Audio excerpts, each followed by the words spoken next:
9つの層で分かたれし地底世界カルデアのオーダーはここで終わる。フェイトグランドオーダーコスモス・イン・ザ・ロストベルト黄金樹海機構ナウイ・ミクトン人類の敵として真実を伝えよう。 Hello everyone! Welcome back for some more Let's Play Fate Grand Order as we continue through the Golden Sea of Trees Nahui Mictlan, which is very exciting. I all day have been thinking about how much I wanted to continue this. Some interesting stuff in between parts since the first episode has gone up at this point, along with others people have told me about from the early member access, which, hey, to those of you joining as members just to watch this early, thank you. There's some people who were like, oh, is it going to feel bad about how, like, I'm joining now and then I stop my membership when you're not playing something? No, I don't care, man. I will absolutely take it. Whenever you want to come and drop out, who cares? I don't care. What I care about is that you're here now. But so few things have been thought about during that time. One, apparently there's a bunch of different special servants that could have interacted with King Protea there, including you can like have ones that do defending, ones that do stopping healing. There are a bunch of just specific random servants. So let's hope that I have the variety for other upcoming battles here, because that's really interesting that there's all these unique mechanics involving them. And another thing people told me about is that there was, in one of the Fate Stay Night character files, a character profile for Ort. And so I have it here, and I thought let's look at it together here. So if you've not seen Ort, that's him. I haven't really. I've not really looked at him. So this is like my first time really taking a good look at him. I can sort of see why he's called the Spider. A bit, right? He's kind of spider-like. Now, the thing is, this is old art, right? This is from Stay Night, because I don't remember if he's mentioned in Stay Night itself, but he's definitely referenced in Hollow Ataraxia, where Angra Mainyu says, you know, something about the spider.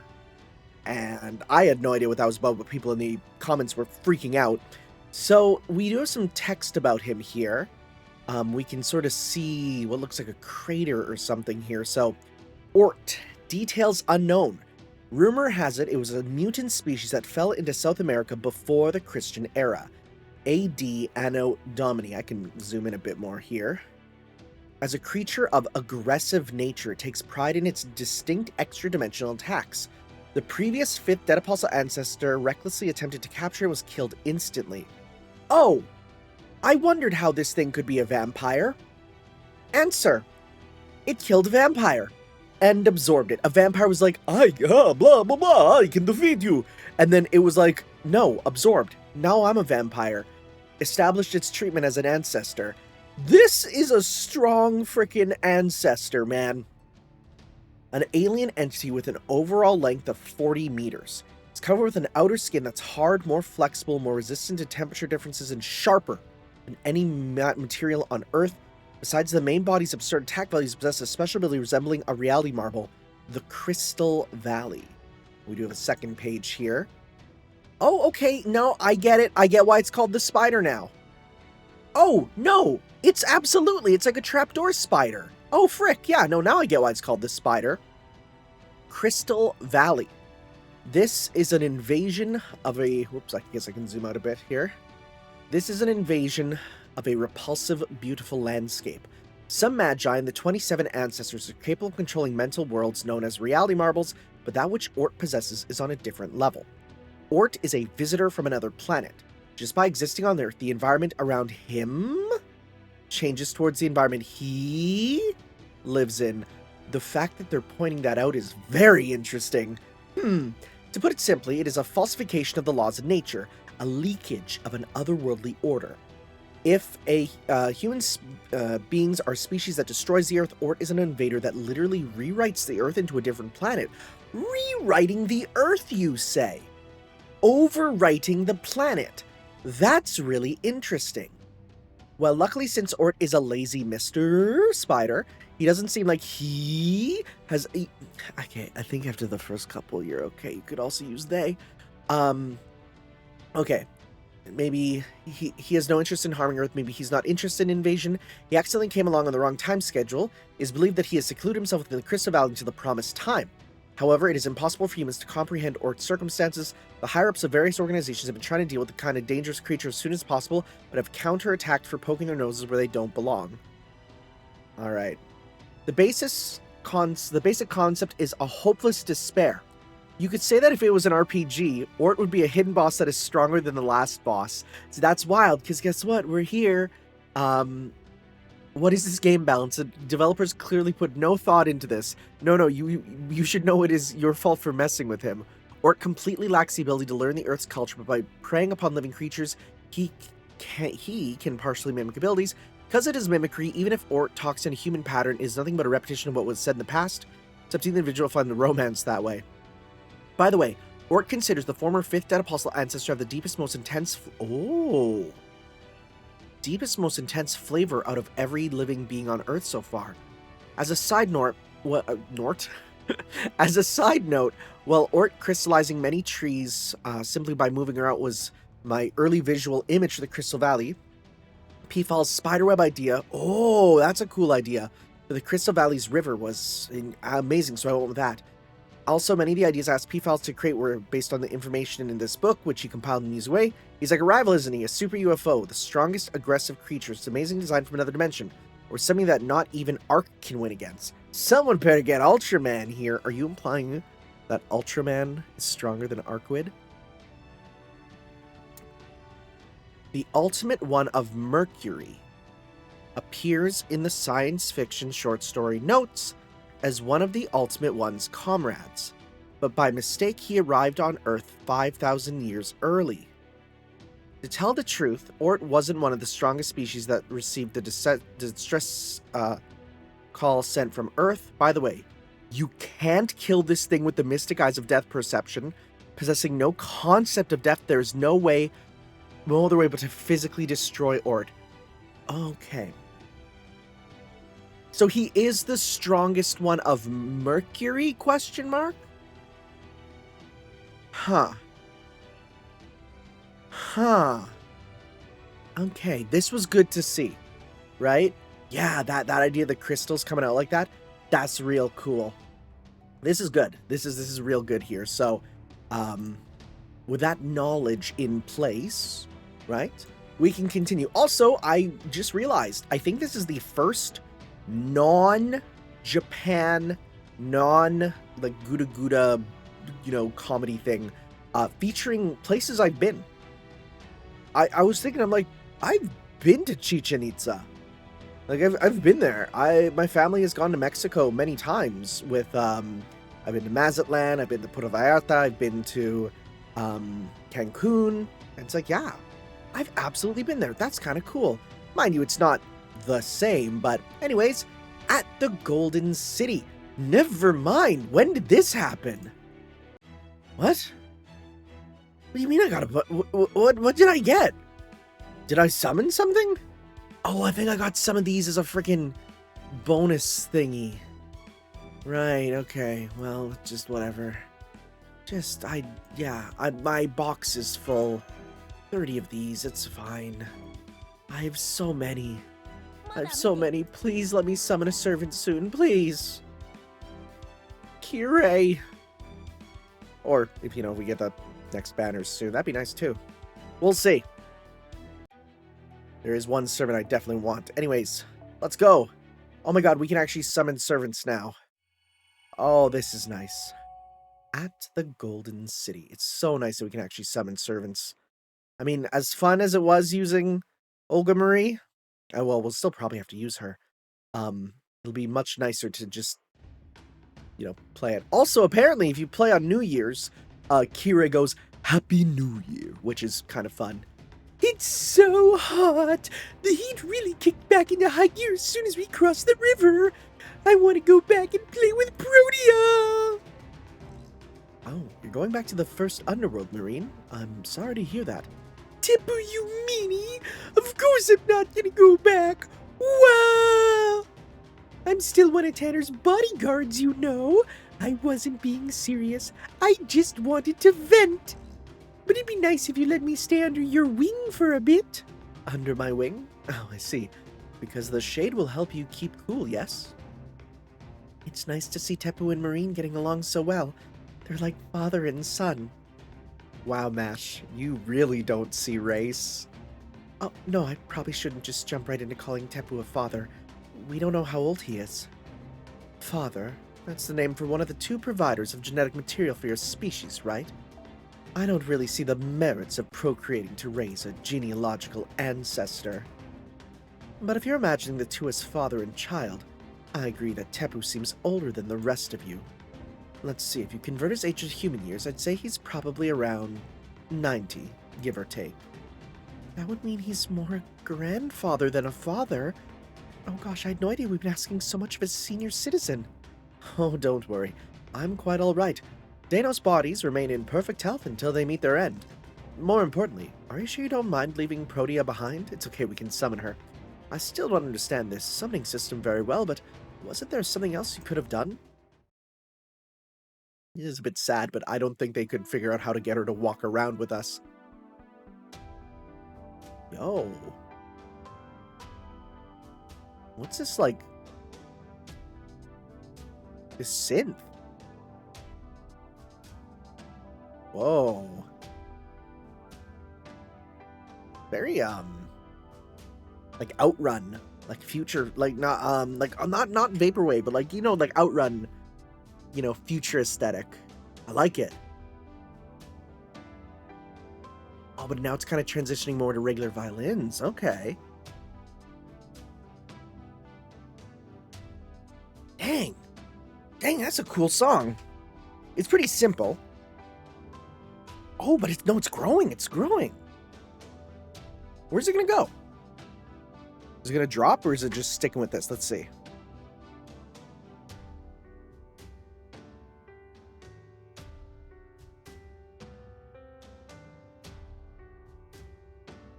It sounds similar to some of the other themes we've heard. This song rules!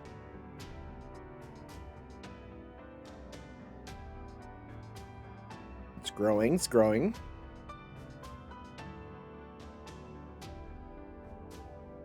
I think we're back to this. Oh no! Dang, that rules, yeah! Thank you, Protea. We could have never crossed the first underworld without your help. Most comfortable cruise I ever went on. And you're still so happy, even after that major huge mess along the way? What, that? That wasn't a mess. That was just another interaction with a primitive creature. It's like when you go to pet a dog and it ends up biting you. That kind of thing happens all the time, right? That's pretty clearly something that happened to Director U-Olga Marie. I think silence might be golden here, right, Senpai? Well, this is as far as I go. Thank you so much, everyone. You're staying here? Why don't you come with us? You're part of Kalia too, right? I'm afraid she can't do that, young miss. Although the mask no longer holds any sway over her, King Protea is still unable to leave this boundary of the underworld. The only reason she was able to operate here without either the Storm Border or Tanner as her master was her having been made into this Stratum's guardian. He's right. I may have been summoning the Storm Border, but I fell to Mictlan before I could form a contract to end magical energy connection to Master. I still have a large magical energy reactor, so I can at least move around on my own. But that weird bat guy, Kamazotz, whose name was Kamataz the one time, that was weird, forced me to agree to become a guardian in exchange for power. I knew it. Kamazotz was using command spells. That little bat bastard, which I do remember now. I did get him in SMT4. Yeah. Do something, Father. Give her a way to leave this toxic work environment. I wish I could. I can remove the infected parts from her, but this matter reaches into her very spirit origin core. To take King Protea out of this level of the underworld would require a complete reset. So what if we had her disappear, then summon her again at the border? Perfectly viable, until you consider the risks of resummoning. Remember, King Protea is a divine spirit. The odds of summoning her again are slim, and even if you succeed, it may not be the same King Protea. Even when speaking of a single heroic spirit, it is impossible to see the same version again once they've disappeared. That is the fate of all servants, Lady U-Olga Marie. I hope you can understand. Why would anyone who had the idea of such a terrible system? Thank you for getting sad on my behalf. But it isn't all that bad. I may have been turned into an altar and made into Chichén, but at least I can stay materialized here in the first level of the underworld, even without a master. I'll wait here in case you all come back, and if you do, then I'll flail around so hard no enemy will be able to touch us. I'll always be your servant, Tanner, no matter what happens. Oh, that hits hard considering she's like one of my first level hundreds. Protea's stronger than we give her credit for. I see. I do feel bad about leaving her behind, but if you say so, I'll take your word for it. It's so nice of you to worry about Protea even though you didn't talk to her much, Tepu. Did she take your breath away too? I don't blame you. Her horns were really cool. No, not exactly. I only feel that aquatic animals are, well, difficult. Most Dinos live on land. Only a scant few live in the water or take to the air. Terrestrial Dinos like me have a hard time sympathizing with their unique way of seeing the world. But I still feel bad about our society isolating such Dinos just because they're a different size or shape. By the way, Mash, have you been able to contact the border? No, our last communication was about 48 hours ago. They said their comms equipment had broken down. I see. So you don't have any information about their status now. Perhaps then you should be more concerned about them than about a single servant. I'm aware Chaldea's staff consists of seasoned veterans at this point, but this is still Mictlan. It is a Lostbelt, and exists in direct opposition to proper human history. And of course, humans aren't nearly as durable as servants. Were I you, I might not just wait for something to happen to them. Thanks for the tip. Come on, Mash, let's hurry. Excellent. As to your next step, I suggest you prepare to combat the horde of carnivorous insects approaching from above. How ironic that the Dinos are herbivores and the insects here are carnivores. But of course, the worst part about these insects is all the diseases they carry. Very true. Those winged insects can penetrate a dino's hide and pump them any number of toxins into their blood. These toxins don't damage the cells directly, but they send unbearable pain signals to the brain. So painful is the toxin that many Dinos choose to take their own lives simply to end their suffering. In fact, this condition is the 6th most common cause of death among our kind. So even the weakest of creatures have means of devouring the strong, Haha. Just what I would expect from the jungle. Survival of the fittest clearly has nothing on this place. What's so funny? Do you want to get hit with pain so bad it makes you want to end it all? Please, Tanner, please get these bugs out of here! Nemo Marine is the best addition. He's just a serve bot, right? Please set one of the Oh, cool. We get to choose. Are you serious? I'm going to use you because you're silly. Then, otherwise, it's just game time, baby. We can choose what we want, right? We can go with a caster. Who do I want? We could do Scotty because we haven't really used Scotty much, and Scotty is useful always. Well, wait, no. Why don't we just do they're both a thing? So I'll just do both alter egos here. I mean, yeah, we'll use our girl, and I mean, I love the absolute memery that is this character. She's hilarious. Just being able to be like, no, you don't hit us is so good. So sure, this'll work. All right, let's go. Let's do this thing. Insects? Pshaw. Call me Raid, because I do be killing insects. Frick, I could have called this a raid battle. That would have been so good. Oh my god, how did I miss that? Whatever. It's fine. It's fine. The important thing is that we're here, And we're killing them, and they are the exact same basic sprites we've seen for ages. That's the important thing. Nice. Nice. And then, is this gonna kill? I can get bite. Yep. The growth has started. Okay, I wonder if she gets new voice lines when she gets the alternate costume there. Let's go... one... Actually, let's go 1, 2, 3. Alright, let's see this here. Nope, didn't kill, but that's fine because we do this. Okay. Alright. Are we gonna see like a gout? No, that'll affect her toesies. Doesn't gout go to the feet? I don't like it. Do some of this here. Get more and more stars. Get meter. Nice. I also should remember that... Oh, geez, they are... Yeah, we're not joking about them carrying just a bunch of diseases. If we get the red for Olga Marie, then it's a hit everyone. Okay, I thought it was going to clear them all, but it just didn't. Okay. And the longer we take, the more attack King Protea gets on her super, which is very useful.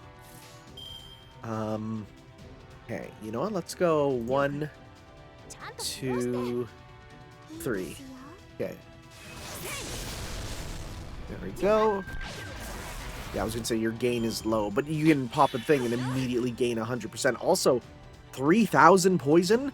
That could be terrible if stacked. Oh yeah, look at these big old guys that we've fought multiple times already. Okay. So let's go this, this, this, this, this. We do want this. Invincible NP gain, sure. Right, it's this one we don't want to use just yet. Yeah, we don't need that. Okay, so let's go. Actually, well, wait. What if we were to do that, and then we'll go. Didn't do as much as I expected, but we'll get extra damage on that. We'll do this to hit everyone. Sure, let's try this. This battle theme's real good. Yeah, come after me, you stinking bugs. If this doesn't kill you, of course.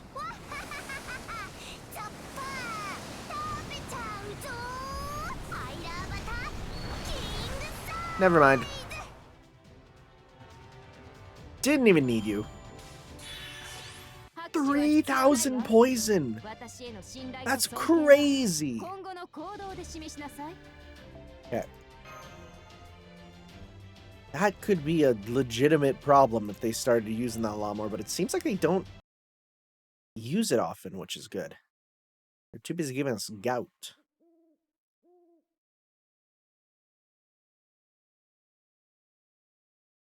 Oh, a little hot. I'm sorry, guys. I'm so useless. What, you're still stewing about earlier, Marine? Come on, let it go. We're in a strange new land. It's impossible to see through this foliage. It's super hot, and they fly now. They fly now? I don't blame you for not noticing them. No, I don't blame you at all for not noticing them. Even Mash's Ortnax didn't detect them until right on top of us. It's true. I'm sorry. I still don't know why it didn't register those insects as a threat. It's not your fault, Mash. I'm a lookout. It's my job to catch those things when your gizmo misses. Want to do combat training, Marine? Really? Yeah, that sounds great. I'm technically a Marine, so I want to be able to do martial arts too.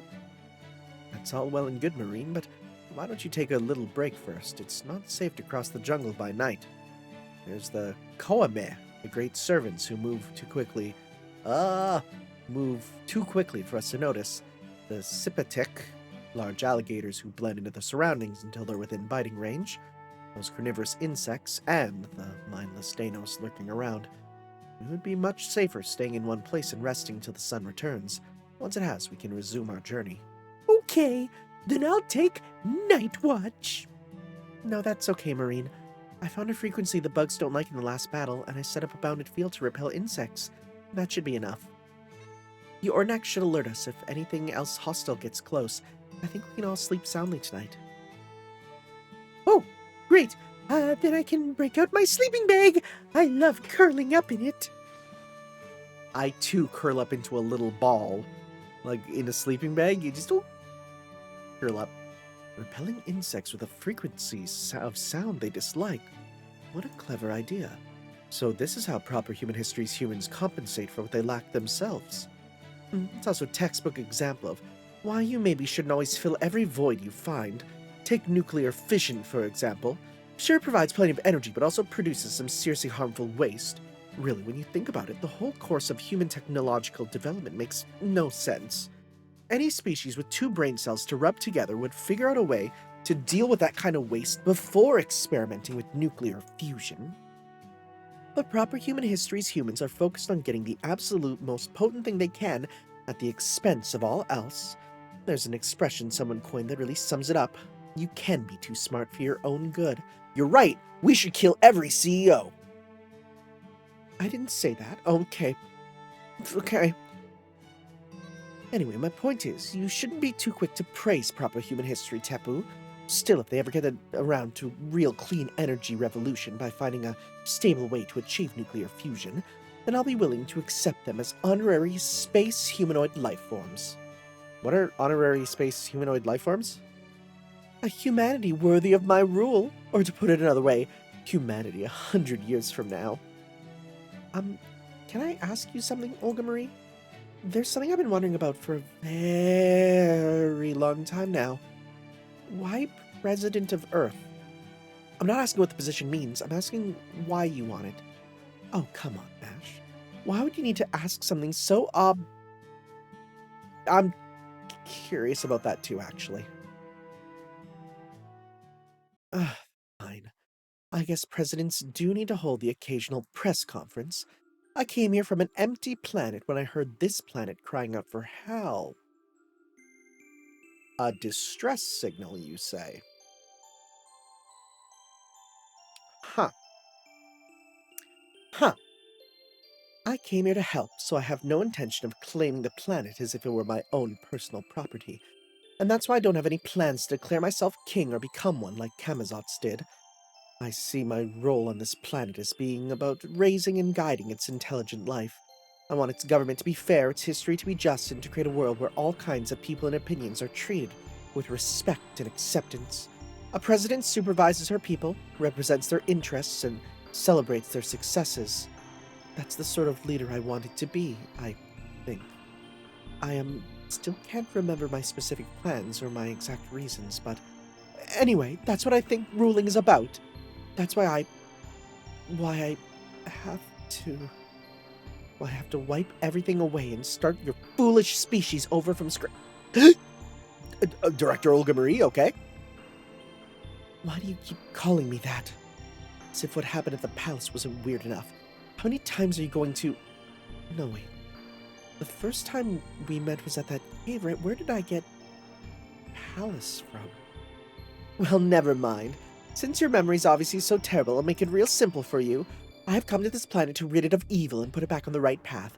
I am the great leader here to guide humankind out of its own foolishness. That is U-Olga Marie. Does that answer your question? Yeah, but if we're so foolish... You think there are other better choices of intelligent life to help out in the vastness of space? Idiot. When did I say being foolish was a bad thing? Besides, humanity is far from the only foolish species out there. Heck, intelligent life forms are basically foolish by nature, right? The universe wouldn't be what it is if we didn't make mistakes. Just the concept of there's a million alien species out there, they all have completely different ways of life, and they're all foolish is strange. Like, it's so far away that I don't think we'll ever truly see that, you know? It's all well and good to say this for my high horse. When is my body going to work like it's supposed to again? My humanity output organs are down to 4% capacity, and my primary data processing facilities have completely crashed. I can't even be a decent secretary like this, let alone president. What exactly am I anyway? I think Olga Marie was like divided. I think so. I think that this is like, I think our old director Olga Marie was forced to fuse with some alien through Area 51. And after that, she became this, and now she was smacked by a freaking Lumina, which is real interesting as to what that is. You want to know about Luminas, please watch the 4-hour, how long is it? Is it 6 hours? I think it's 6 hour long final part of my Tsukihime remake playthrough. You could just skip ahead and just see that. That's a whole thing. And then I think she was kind of broken, right? Now, how many pieces? If it's 4%, there might be a bunch of her around or something, right? I don't know. We'll see. Anyways, a Zerker. Okay.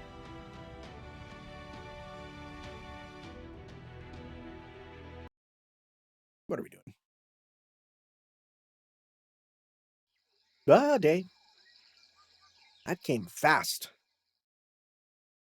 How this sun works. Oh my god, what if he's the sun? What if he's the sun? Also, that's a vast field. It's so wide open out here. I think I'm in Saskatchewan. Oh wow, I had no idea there were places like this in Mictlan. I thought it would be all steep mountains and dense foliage everywhere we went. Still too hot and too much sunlight, but the breeze feels nice. Come on, let's hurry. The storm border should be somewhere in the jungle past these plains. This isn't good. I'm afraid I have some unfortunate news and a suggestion I'd never mind, too late. You had best prepare for imminent combat. Yep. Not even trying to sneak across the plains anymore, huh, Salome? Well, you'll get no mercy from us. If you thought we'd be fooled by you bringing your mindless Dinos, you thought wrong. The king of dinosaurs has decreed that any who tread across the plains should be attacked on sight, Dinos or not. You ocelotl bastards are in for a world of pain now. I can't read the phrase King of Dinosaurs and not think of King of Fighters. That is just a character in there, right? Oh, other support. So I just have full access? If so, we might as well try and use the new one that just came out, which I know my friend did say he put on, I think, all? So we didn't get to use her last time. Maybe not there. Let's try here. Anybody? There we go. Sure. 10, 10, 10 on you. So we'll give you a try there. And I think you're red, right? Or are you, wait, no, you're blue, right? You're a blue type. Right? You are. Cool. So in that case, let's go with, we got blue support, which we can do with, I mean, it doesn't really super matter. We go with you, do blue support, and we go you for some more blue support. And we'll go star support also. Okay. Right? Sure. Let's give this a go. Why not? Let's see what we're dealing with.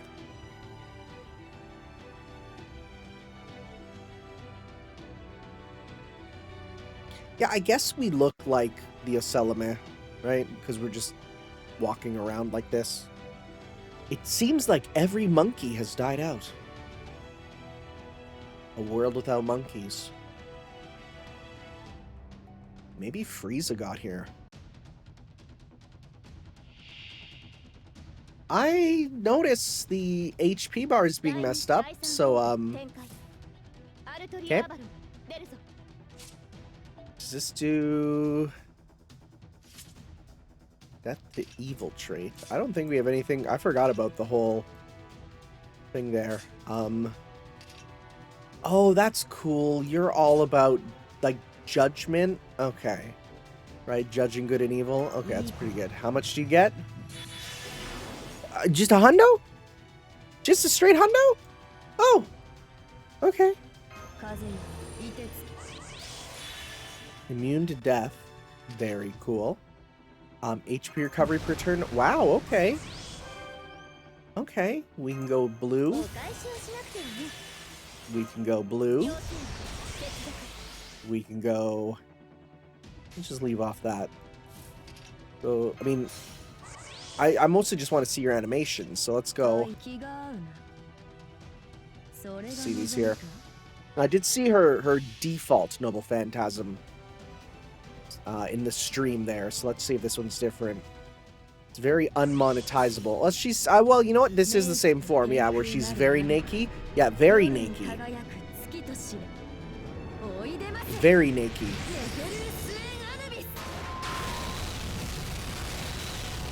No death. Okay. Well, what else do you do though?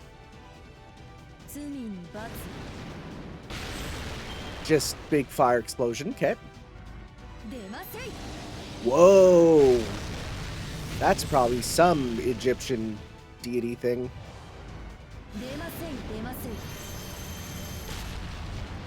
Oh, yeah, that's the same as like just regular Nita Chris. That's kind of cool. Okay.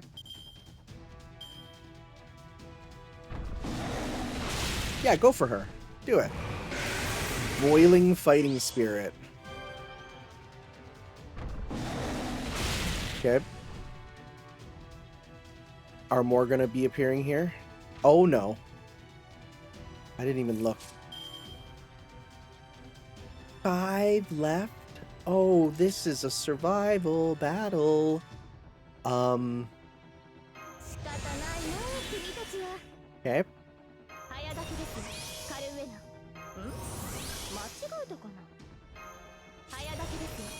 Not enough. Okay. Well. I see. Let's try and kill one. Let's try and get even one of them. Alright? I don't know why this one in particular runs super smooth 60 frames per second, and then every other one is like a little jittery. I don't know why that one in particular runs so well. It's very strange. I mean, I guess, you know what? No, it's still running good. Any death? They probably have death immune, so that you can't let that happen.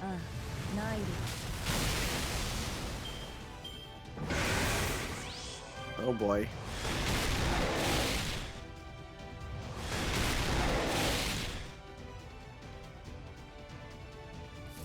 Oh yeah, no, we're just gonna keep getting epically owned. Can we at least kill one?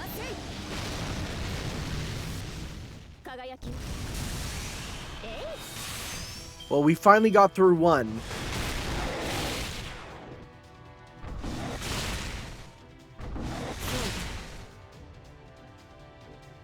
Oh no. Good. That's, yeah. These guys are mad strong? Like, that was what? Because that was 5 invincibilities after 4. They have like 10 invincibilities or something. Oh no, so many dinosaurs. That's weird. These Asalamis seem tougher than usual, and they're using weapons I've never seen before, too. Let me at him. I want to fight him. I'll fight him real good. Fight, fight, fight, fight, fight, fight, fight. Oh, there's no end to them. We can't handle this all alone. Come on, Yua, what are you doing? Help us out here. I'm sorry, but I can't deal with dinos. I need more than 2 of them, and I get all itchy. Well, we can't have you all uncomfortable. Okay, retreat.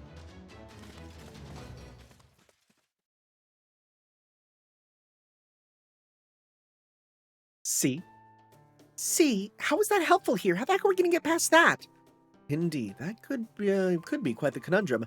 Dano soldiers have been stationed at equidistant points all across the plains. They must be keeping watch for a Selima attempting to make their way here from the lower strata.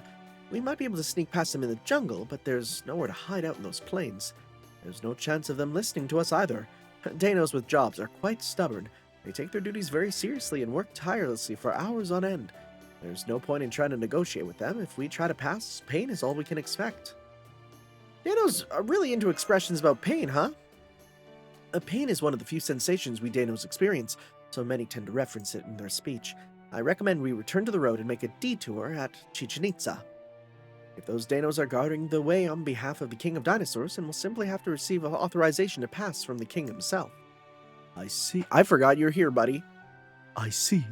And I take it we'll find Chichén at those ruins we saw in the distance early this morning. Correct. Chichén is a holy land dedicated to protecting the sun. It is the one place in Mictlan where Danos live and gather together. It is also where we will find a being you call a god. Ah! Kukulkan, the teachings of the sun. I'm very excited to use the thumbnail art I got of Kukulkan because it's really, really good. Why is Optimus Prime in it? Doesn't matter. In fact, literally, when the artist made it, they said, "Is that Convoy? Don't worry about it." I'm like, okay, sounds good. I've been here. At the Golden City. Why does that name sound familiar? The Golden City. Oh, I'm thinking of freaking, El Dorado.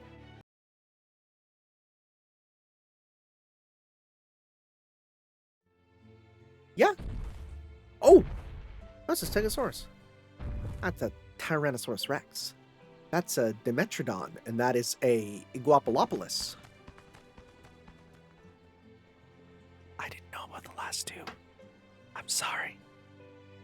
I've mostly gotten rid of most of my dinosaur knowledge. Most of it's been completely removed from my brain. Welcome to the city of Danos, everyone. It was built by expanding and renovating the remains of an ancient city, but you may find the buildings and various facilities here a bit large for your taste, I'm afraid. A bit? You call this a bit? This is at least twice as big as anything humans would build. This might as well be a city of giants to a short stack like me. Hell, I'm barely a meter tall even when I'm floating. I can't even climb the stairs. I guess this means I'll have to go back to the Black Bear, the Ortnax for now. I was really looking forward to my first time sightseeing in a Lostbelt too. Don't worry, Habitrot. You can always ride on my shoulder if you want. Wait, what? Or how about I carry you instead? What the frick? Sorry, did we transform into the dinosaurs?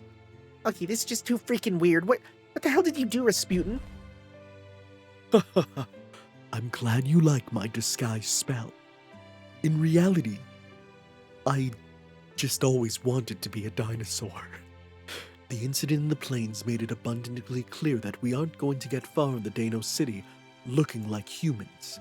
Though it is not my particular area of expertise, I attempted a bit of that is a sacrament. Alright, CL. To disguise Tanner, Mash, and myself as dinos. Don't worry, it's merely an illusion. Think of it as a kind of augmented reality. Okay. You know, I never expected to see, Mash's Dinosona, let alone it be a beaked one with a large cranium. It was a big help, Father Kodomine. We would have been able to enter Chichén so easily otherwise. It's a good thing we have him here helping us, isn't it, Senpai? Please don't use these words. Oh no. The Fire Emblem Fates drama. The Fire Emblem Fates drama. Okay. You see, my thing is sound effects. Here's a T-Rex.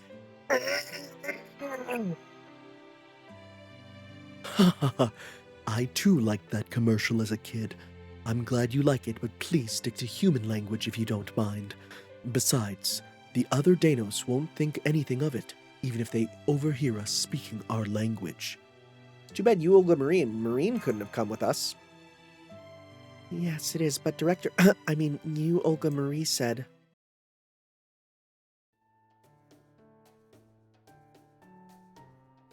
Disguise myself as a lizard? Of course not. No, I'm gonna camp out here at my embassy. You'll stay here too, right, Butler? I'm afraid I can't, young miss. I'm too interested in Chichén Itzá to pass up this chance. I hope a nice souvenir will be enough to earn your forgiveness. Would you prefer something edible or something decorative? Wait, now you're deciding what you do? Are you sure you're my butler? I'll be tagging along my spirit form, so I don't need a disguise. Oh man, I can't wait. We don't have any jungles back in the land of fairies, you know. I can't wait to see what kind of fairies they have in there. It looks like you'll be the only one staying here, U-O. I do think you'd be fine even without a disguise, but oh well. Really? Well, then I'll stay behind too. I don't want to leave you all by yourself. Plus, I want to try to put on a little bit of that marine charm, you know what I'm saying? Pops my collar. Come here often, sweet cheeks. That being said, our goal is to rendezvous with the Storm Border. All we need to do is get permission to pass. As long as we can do that, they shouldn't have to wait outside the city for too long. Yeah, I guess that's true. I probably shouldn't have treated this like a sightseeing trip. On another note, Chichén Itzá, right? Way more Dinos here than I expected. You know how many live here? It was about 2,000 Dinos back when I was still living here, but it seems the Oselama's hunts have driven a great many of Dinos here from all over Mictlan. I would guess there are about 2,400 Dinos here right now. Only 400 more? Doesn't seem like a lot. Once the Cryptor came along and the Oselama built Mexico City, many Dinos have died at their hands. I'm sure some Dinos are still hiding out in the jungle, but as a whole, Dinos are now on the verge of extinction. In fact, it'd be safe to say our extinction is assured at this point. For a time, the Oselama primarily targeted females, so there wouldn't be any new generations. Oh! Great. And even if a new generation were to be born, their future would be hopeless, given that Mictlan itself will be ending soon. You mean, us will be cutting down your tree of emptiness? Yes, that's a possibility as well, isn't it? Please don't worry about us, Mash. You either, Tanner. You need only worry about making the choices necessary for your survival. And all that should concern us is what we do with the time we have left. May I ask you two things, Tapu? There's a structure on the main street over there that looks like a store. What's its purpose? If it's a business, does this mean the concept of currency has a place in your lives? Oh yes, money. That's one of proper human history's inventions, isn't it? No, we don't have anything like that. That building there simply displays many things Danos may need. If you need anything there, it is free for the taking. The Danos there only present it for safety reasons. Danos can vary greatly from individual to individual, you see. Something that may be a boon for one Danos could be poison to another, so they have a Danos who understands those differences standing by to explain what each item does. So it's completely demand-based, no bartering? But why is that? Probably because Danos lack almost nothing, and humans are constantly lacking almost everything. Like you, young master, are constantly lacking bitches.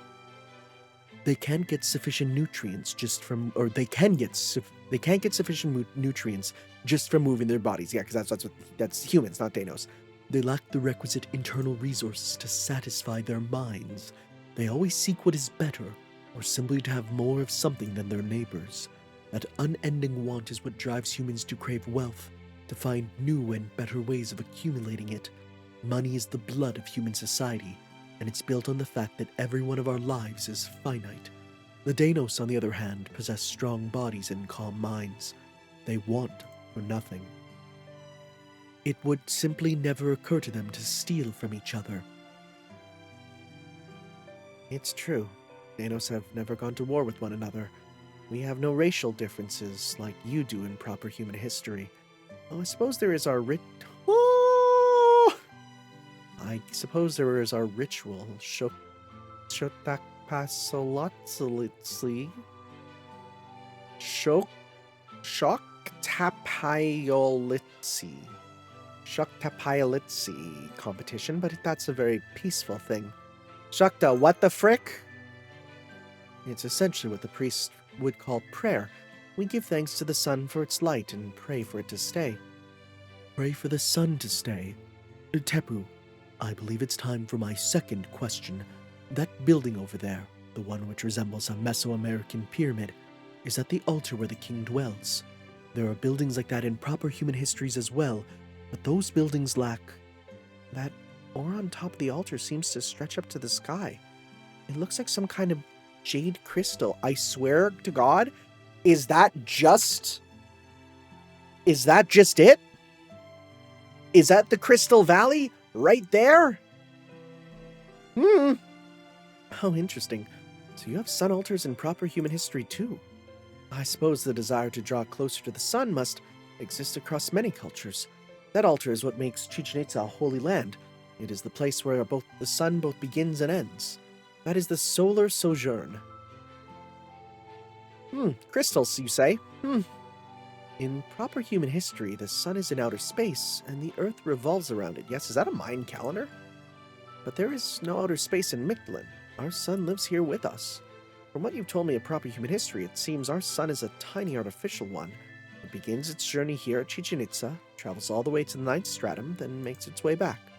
That altar is the sun's house. It gives the sun a place to stay, gives it strength, and sends it back on its way. That is how the sun works here in Mictlan. Does that answer your questions? I see. I've been wondering how the sun manages to float up there in the sky, since Mictlan's gravity affects its outer edges or sides depending on your perspective. But it seems the sun is an independent relic of sorts, quite separate from the laws governing Mictlan. I believe it is, yes. But permit me to make a correction. Those pillars you see reaching the sky are not ore, but a plant.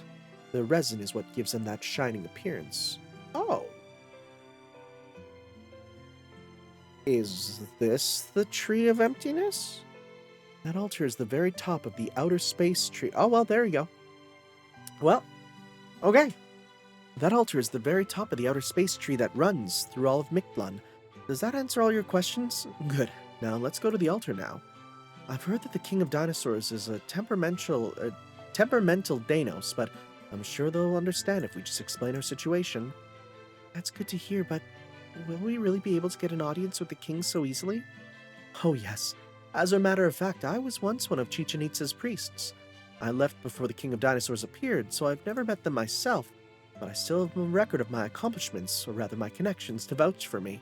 Besides, we have no concept of things like territory or national borders. Anyone is free to go wherever they like in Mictlan, just like the sun. Tepu? What are you doing here? Go choke on a corn cob! Pterodactyl priest! Pterodactyl priest! No! Is that a pterodactyl? That looks like Quetzalcoatlus. Damn it! Who let a heretical thinker like you all the way into the holy solar sojourn chamber in the first place? And who are those young Dinos there with you? Did you come here just to show off how clever your prize pupils are? Bastard! They aren't my pupils, they are my teachers. I've been learning a great deal from them. At any rate, I'm glad to see you're in good health, Priest Vucub. We'd like an audience with the King of Dinosaurs. Would you mind letting us through? Would I? Of course I'd mind! The king is very busy dealing with the Aselame right now. You wouldn't know this since you're so blissfully retired to the jungle, but the Aselame are vicious creatures called humans. The king understood this was an existential threat to the dinos, so he closed off the plains and vowed to fight. Chichén Itzá's no place for a gutless coward like you. Leave now! I'm afraid you're mistaken, Vucub. I still have a home here. I made it myself. That's not what I meant, damn it! Soldiers! Soldiers to me! Oh, you guys are roaring. Get this ingrate out of my sight, immediately! Don't let him anywhere near the King of Dinosaurs' chambers! Well, great. See? Tepu, are you actually kind of hated? Tepu, if you'll forgive me for saying so, you don't seem to be on the best terms with that Vucub fellow. It's true. Vucub despises me. To him, I'm little more than spoiled corn. He's even sent assassins after me a number of times. I had no idea he'd been promoted all the way to head peer priest. Pity I forgot to congratulate him. So if the head priest hates you that much, then Looks like we're not going to get an audience with the King of Dinosaurs anytime soon. At least not through the front door.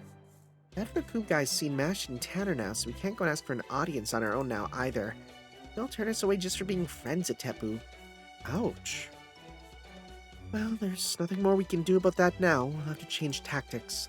Since Tepu's connections turned out to not help, we'll just have to find another way. I say we look for someone else here in Chichén Itzá who'd be willing to help us and meet with the King of Dinosaurs via a different route. And we'll need to start by gathering information. I agree. This isn't a problem we'll be able to resolve overnight. That's right. Time for 3 months being dinosaurs every day. In which case, we'll need a place where we can relax and think. Tepu, is there any shared lodging facility for visitors to Chichén Itzá? Why don't we use my old house? It should still be standing. It's off the main road quite a ways, so we should be able to discuss proper human history without being overheard. Oh, and let's have U-Olga Marie come with us too. Of course, none of you are Dino, so it'd be best if we stayed together as much as possible. It's astonishing how this might actually be like, in many ways, this feels like a really good society. Now, we're gonna need to wait for the other shoe to drop, so to speak, you know? Because I feel like it's not just gonna be that easy. I feel like there's gonna be something that goes on that makes everything go bad, but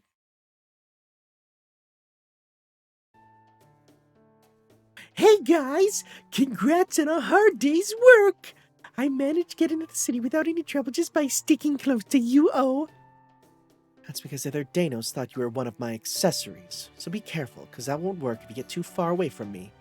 Anyway, thanks for coming to get us. Sounds like we got yet another problem on our plates.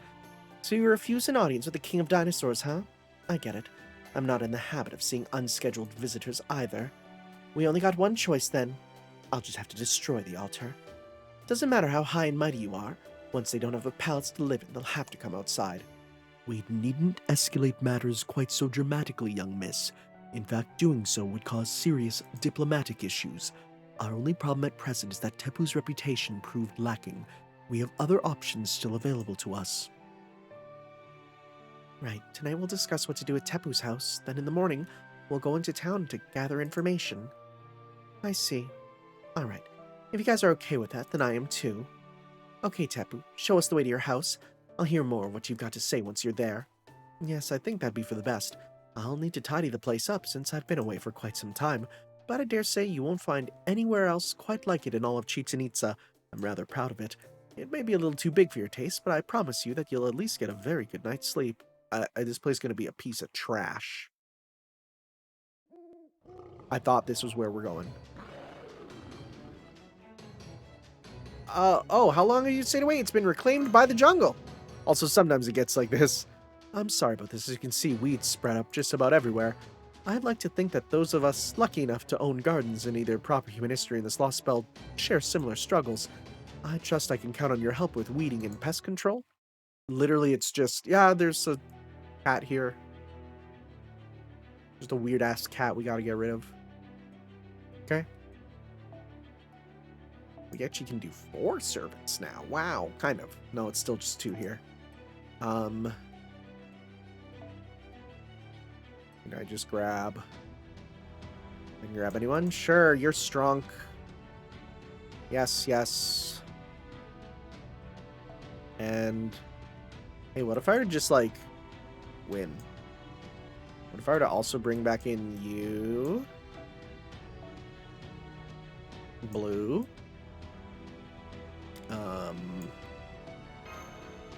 Do that, do that. Sure. Sure. Just go through waves of repeated use of blue things again and again. Blue super, blue super, blue super. Hopefully it's not just one enemy, because if it's at least 2 or 3, Lupin should be no problem.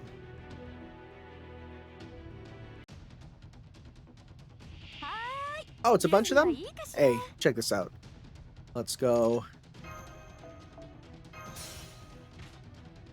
There we go. Let's go. So does this give you... See, I don't need that yet. So but let's start with this. This. This. This. Not enough? Do you need it still? Really? Dang. Alright, guess you're gonna need that. Well. Yeah, we're gonna need that there. Okay, that's fine. For the best. And let's go 1, 2. This is gonna break through anyway, so we'll do this here just to get Lady Avalon some.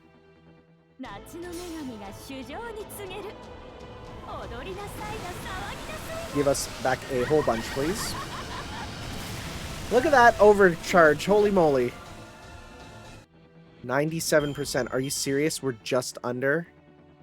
That's very annoying. Dang.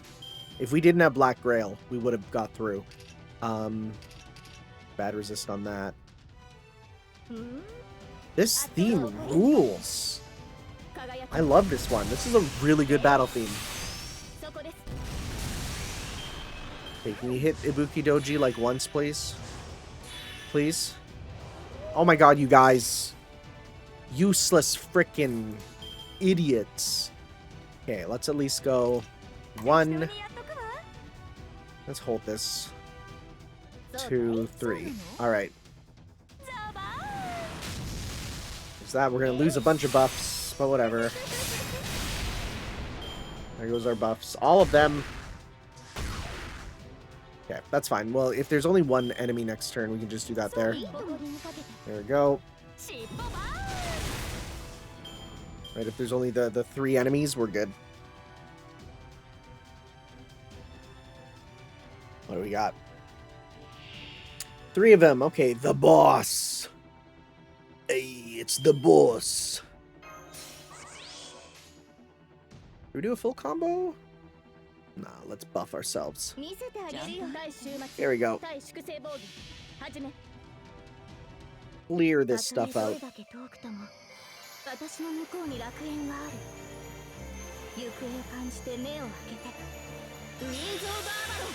Okay.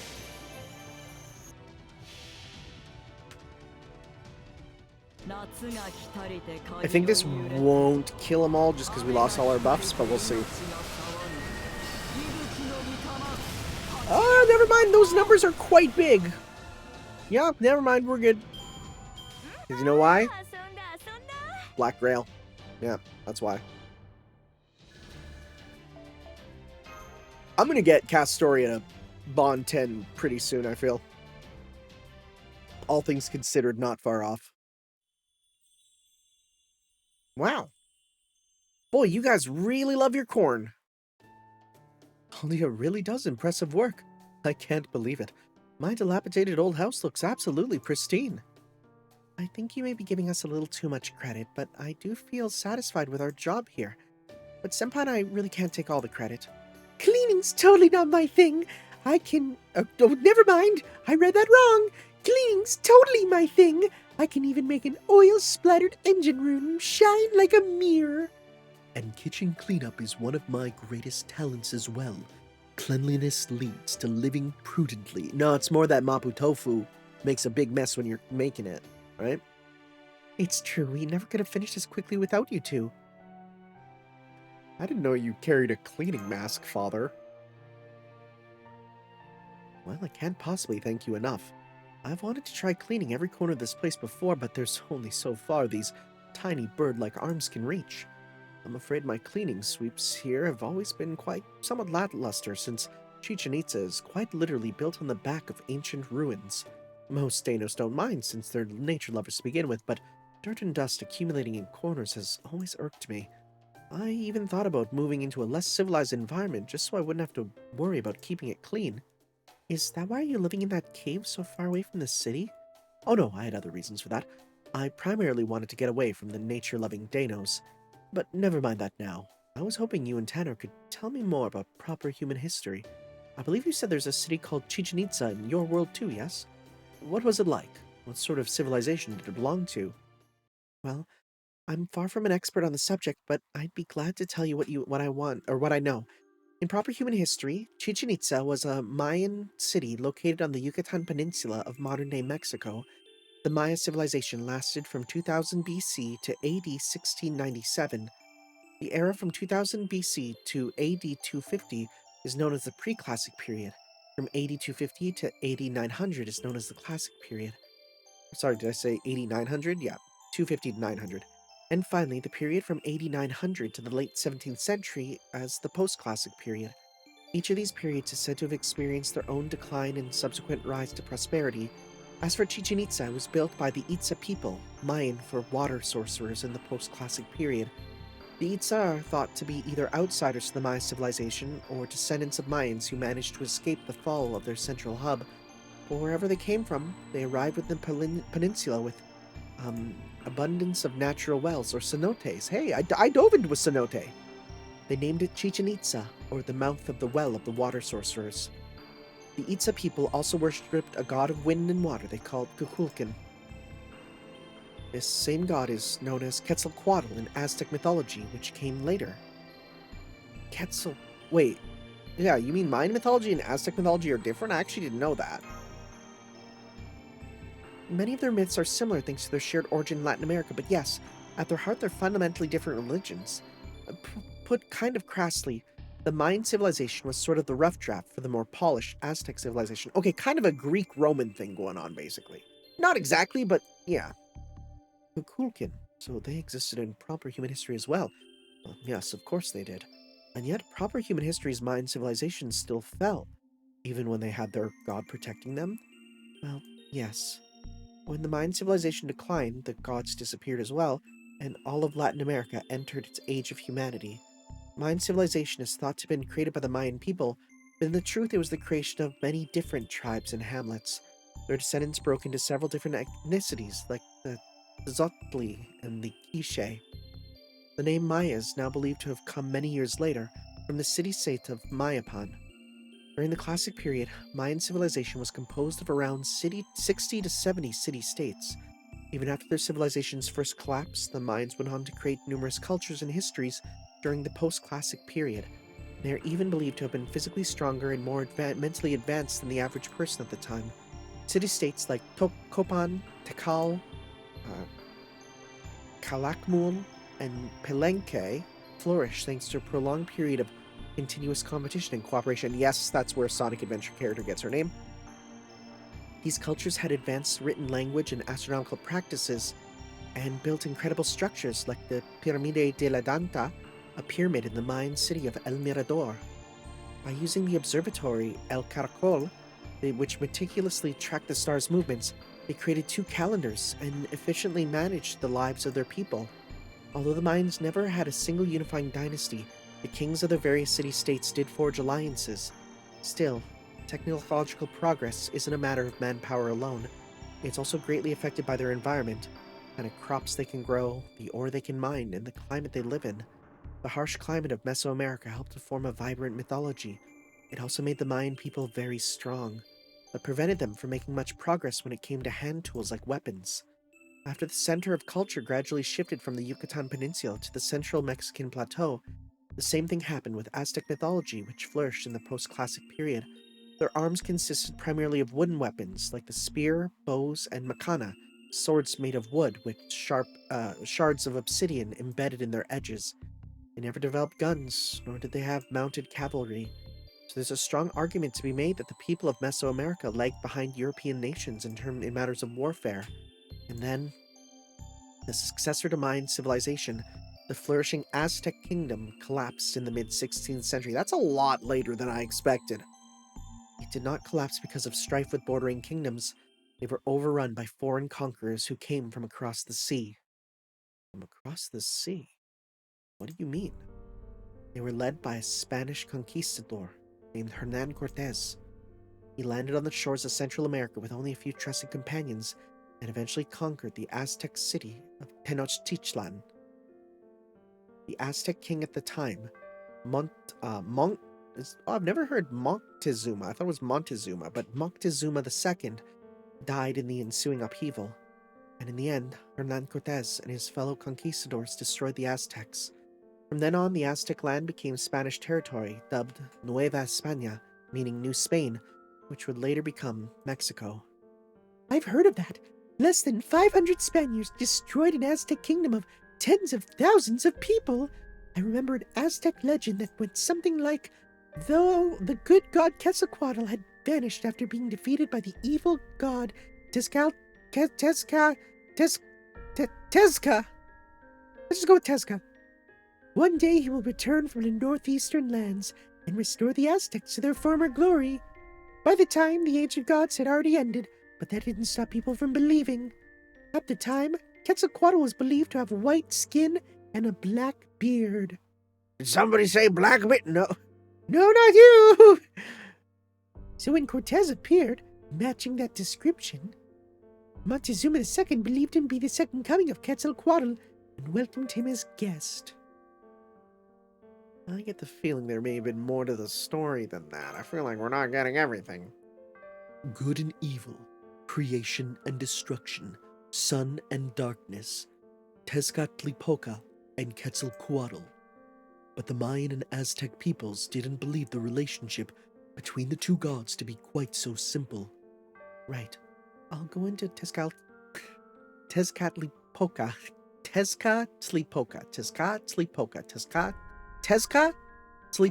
That's the easy way to break it down. And Quetzalcoatl's relationship more later. Cortez used the Aztec people's belief in the legend of Quetzalcoatl to his advantage. He won the Aztec Empire's hostile neighboring tribes to his side, and with their help, conquered their capital, though he was outnumbered. Aztec Empire? Didn't you say it was a kingdom earlier? Yes, I did. At this time, the central Mexican plateau was home to many different city-states. In the case of the Aztecs, the two cities of Tlacopan and Texcoco had sworn an alliance and formed a powerful empire. They used that combined power to dominate the neighboring tribes. It's said that in the Aztec kingdom's capital city of Tenochtitlan, over 50 people were sacrificed to the rain god Tlaloc and the tribal god Huitzil. I know that because that's a guy from that Huitzil. Isn't that the robot from Darkstalkers? Huitzilpochtli. And Tlaloc, that name looks familiar. The Aztec people regularly waged war with neighboring city-states and used their overwhelming military force to capture a great many people for use as slaves and sacrifices. I can only imagine how much those neighbors hated them. Right. The Aztec Empire's success was built on countless bodies and all the resentment that created, so Cortez wasn't solely responsible for their own downfall. Bad blood had been building between the Aztecs and their neighbors for many years by then. When it came to warfare on flat land, the Spaniards' guns and cavalry gave them an overwhelming advantage. The Aztec Empire simply did not have anything similar to use. Neither guns nor horses were much use in the jungle, and the Aztecs had tremendous advantage in terms of numbers.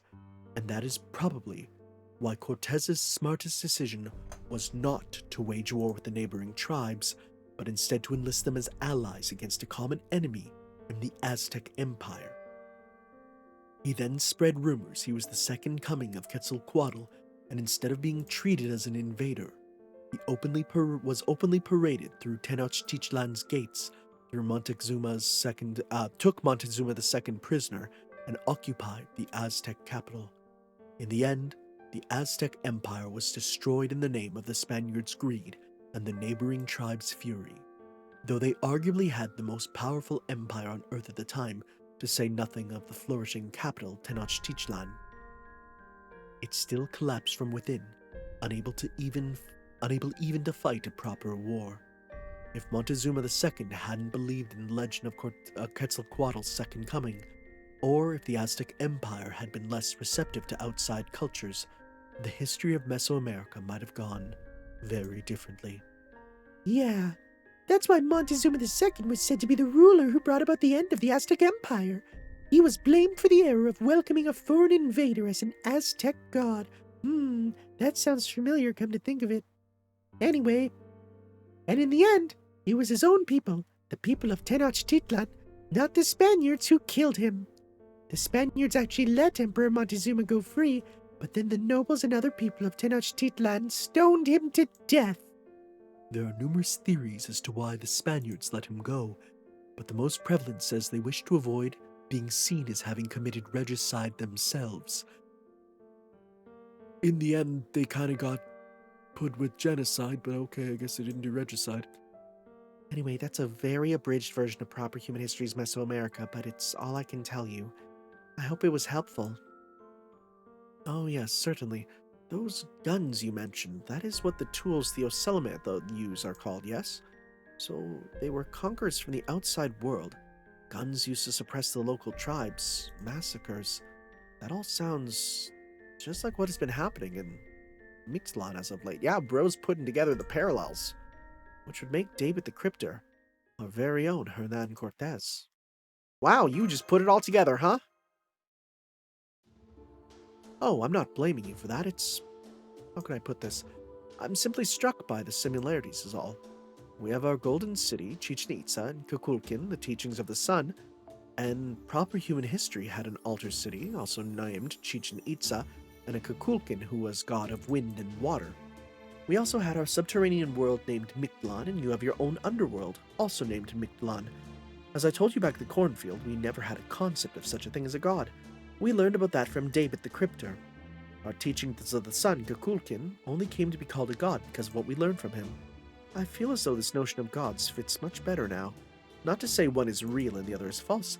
I'm merely saying that thanks to new knowledge and perspectives, what had simply existed till now has been replaced with something wholly new. It's all very exciting, though there are some parts I don't clearly understand. I think I'd like to learn more about these gods of proper human history next. That is, Tezcatlipoca and Quetzalcoatl. It is rather late now, though. Why don't we call it a night and I'll show you to your beds?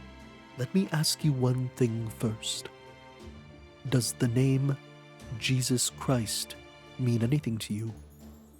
Tepu, you Danos clearly don't belong here in Chichén Itzá. If anything, your lifestyles here seem to be based on those of people from proper human history. Who built this city? The being you call the King of Dinosaurs. Oh no, the King of Dinosaurs only showed up quite recently, so he has nothing to do with Chichén Itzá. No, it was Kukulkan who built Chichén Itzá. In fact, it said that Kukulkan, the sun god, built this place to oversee all of Mictlan. Okay. Alright. Okay. Part of me wants to keep playing, because I didn't get to see Kukulkan. How big is the next section? Let's see here.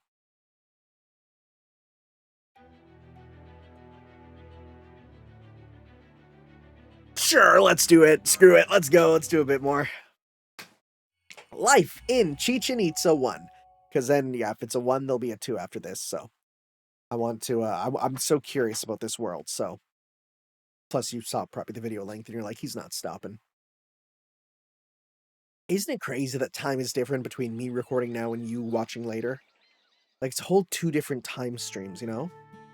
Oh, best night's sleeps I've had in a long time. Your brainwaves are back to their usual amplitude. I guess he reduces their output at night. Yep. Good morning, Senpai. It was so nice having individual rooms last night, wasn't it? And good morning to you too, U-Olga Marie. I see you still like to get up early, just like... Oh, good day. Oh, wait, my mistaken.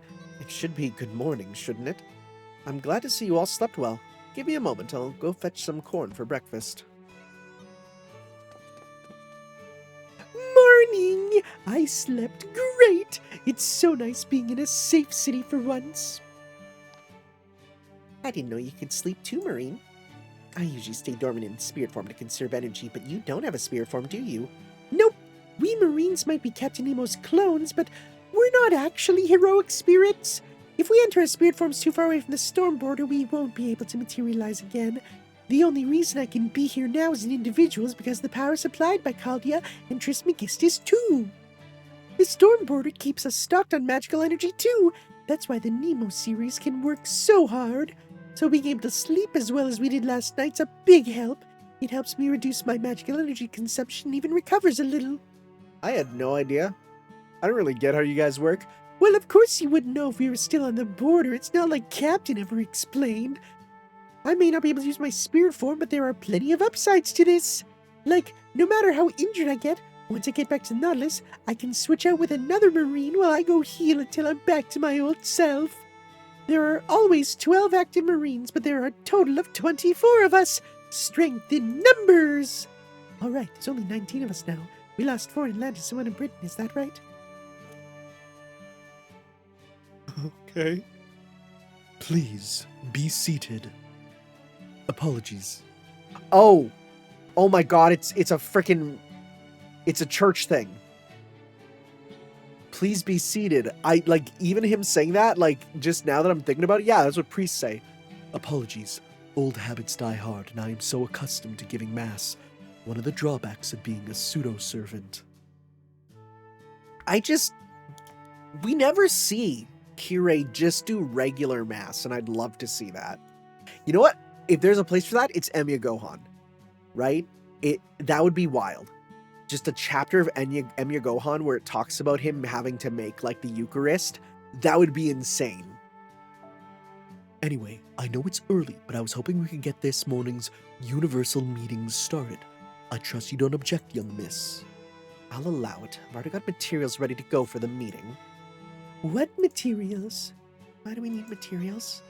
That's the U-Olga Marie I remember. I hope she doesn't break out some slides. Oh my God, she has slides. Oh, I see you've remembered one of your abilities. How wonderful. Your noble phantasm, Microsoft PowerPoint. Now then, according to this footage, the only route into the throne room is the staircase leading up the altar, and since it is always patrolled by Dino soldiers, it is not an option for us. Furthermore, the president has been closely observing the King of Dinosaur's private quarters, the building that looks like a summer home. But as far as she's been able to tell, there is no one there at the moment. So even if we were to force our way to the temple, it seems unlikely we would have a chance to meet with the king. Does this mean they're ramping up security even more than we expected? Against a possible Loselame attack, you mean? I'm afraid we'd have to ask the Danos about that. All we can say for certain right now is that it'll be difficult to make contact with the King of Dinosaurs via normal means, which is where this comes in. Tell me, Tanner, what does this place look like to you? That's the tournament hall that we had like Nero Fest in. Stadium? Oh yeah, it totally does. I bet you could play soccer there or something. We're like, wouldn't you call it football? No, that's stupid. That's a... Thank you for giving it a shorter name. Thank you. That's a Shotapa Yoplisti. We call it Shakta for short, shrine. Shakta is a ritual we Danos perform to honor the sun. Is that the sport where you kick the ball through the hoop? The hoop sport? I think it is. It's one of the few, no, the only form of... I didn't notice the giant corn!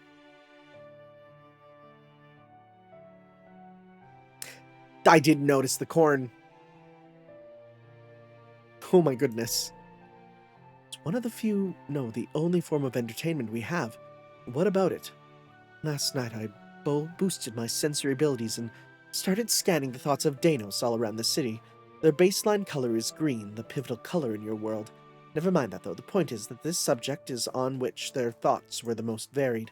The next Shakta match is happening tomorrow night. Can't wait, I wonder which team's gonna win. The winning team will receive personal congratulations from the king and blessings straight from Kukulkan. Well, doesn't sound like we'd get to meet this king of dinosaurs if we took part in this ritual. You're amazing, Madam President! Well, of course, it's my job to listen to Earthlings' voices. So what is Shakta anyway? That I don't know. Your Earthling rituals are still mysterious to me. Shakta involves using any part of your body besides your hands to get a ball through a hoop. To score goals by sending a ball about this big into a net about this big. Yep, I've seen this one then before.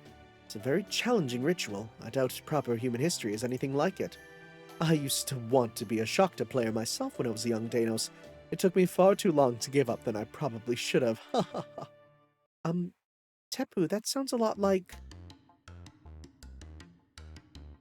One of these options is objectively correct. The other one should get your system removed, and it'd say, you're sorry, you're playing on a North American server. It's soccer, I guess. Say what?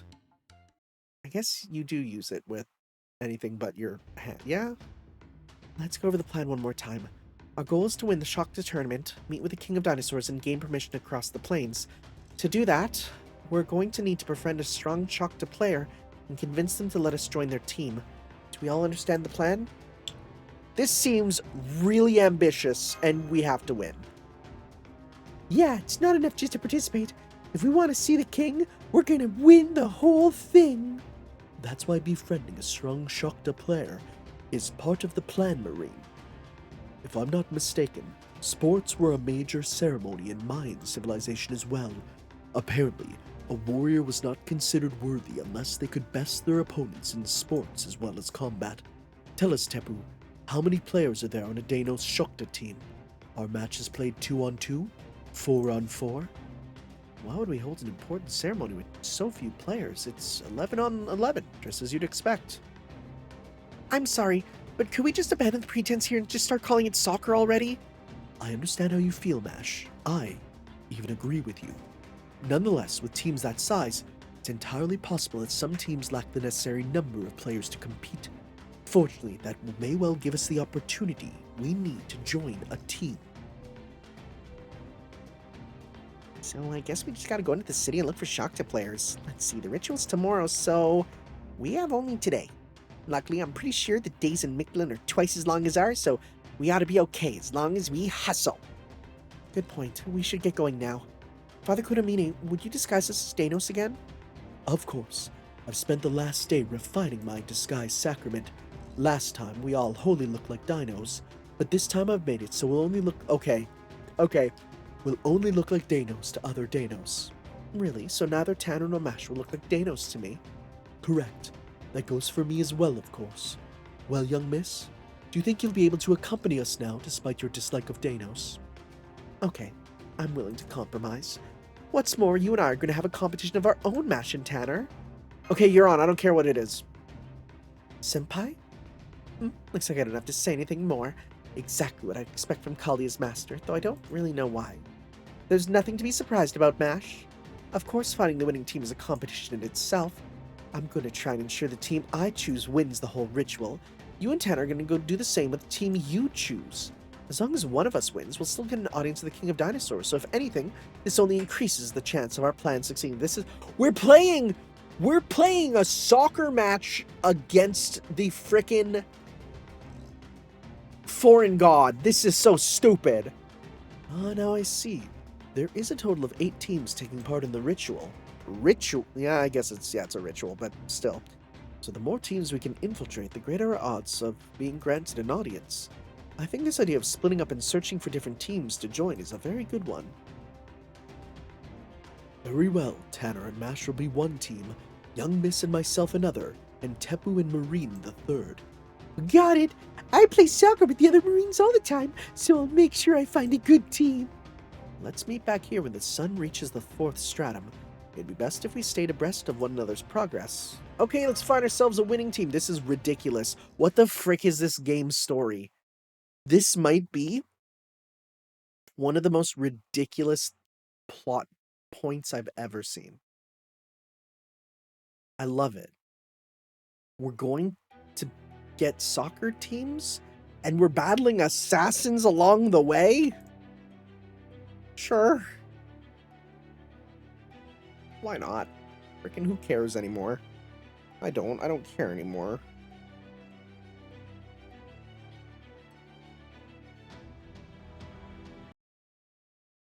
You could just make a whole compilation of out-of-pocket random-ass moments from this game's story, and it would just be, like, insane, you know? Another blistering day. I hope the jungle birds are okay. especially since the native creatures of the wetlands can't convert energy like we can. If the heat is bad for this next week or so, I'm concerned they might dry up and wither away. Oh, hey, it's not all that bad. The brighter the sunlight, the bigger the corn stalks. And the fact the sun's so close means Kukulkan's nearby too. Maybe they'll even appear to us, like I heard they did for Priest Vucub. Let's not talk about Vucub. I'm still pissed about all the dinos his choices have killed. Willowy. Okay. Right now, I just want to forget everything except the shelter ritual. I hope it turns out vivid and beautiful. Shelter's been even better since the cryptors showed up. There have been fewer casualties, too. Anyway, it really is hot today. Hope the priests are interpreting Kukulkan's feelings correctly. I guess it makes sense that the main street would get busy during the day. These Dinos are really big. We better make sure none of them step on us by mistake. Hey, there's some small Dinos out here too. I don't think they're kids or anything. There's supposed to be a whole bunch of different dinosaur species, right? Know anything about them, Tanner? Pretty much that they're the ancestors of birds. I can give you some information if you'd like. Come on, Tanner. Let's hear what she has to say. Oh boy, time for MASH to go full dinosaur hyperfixation. Dinosaurs lived during Earth's Mesozoic era. In 1959, a herder named Victorino Herrera discovered a new species of dinosaur fossil from the Mesozoic era's Triassic period. They call it Herrerasaurus, and in 1986, when they found more skeletons of the species, they became the oldest known dinosaur fossils at 228 million years old. This discovery proved to be a turning point in the field of paleontology, as more people began studying ancient life with renewed interest and fervor.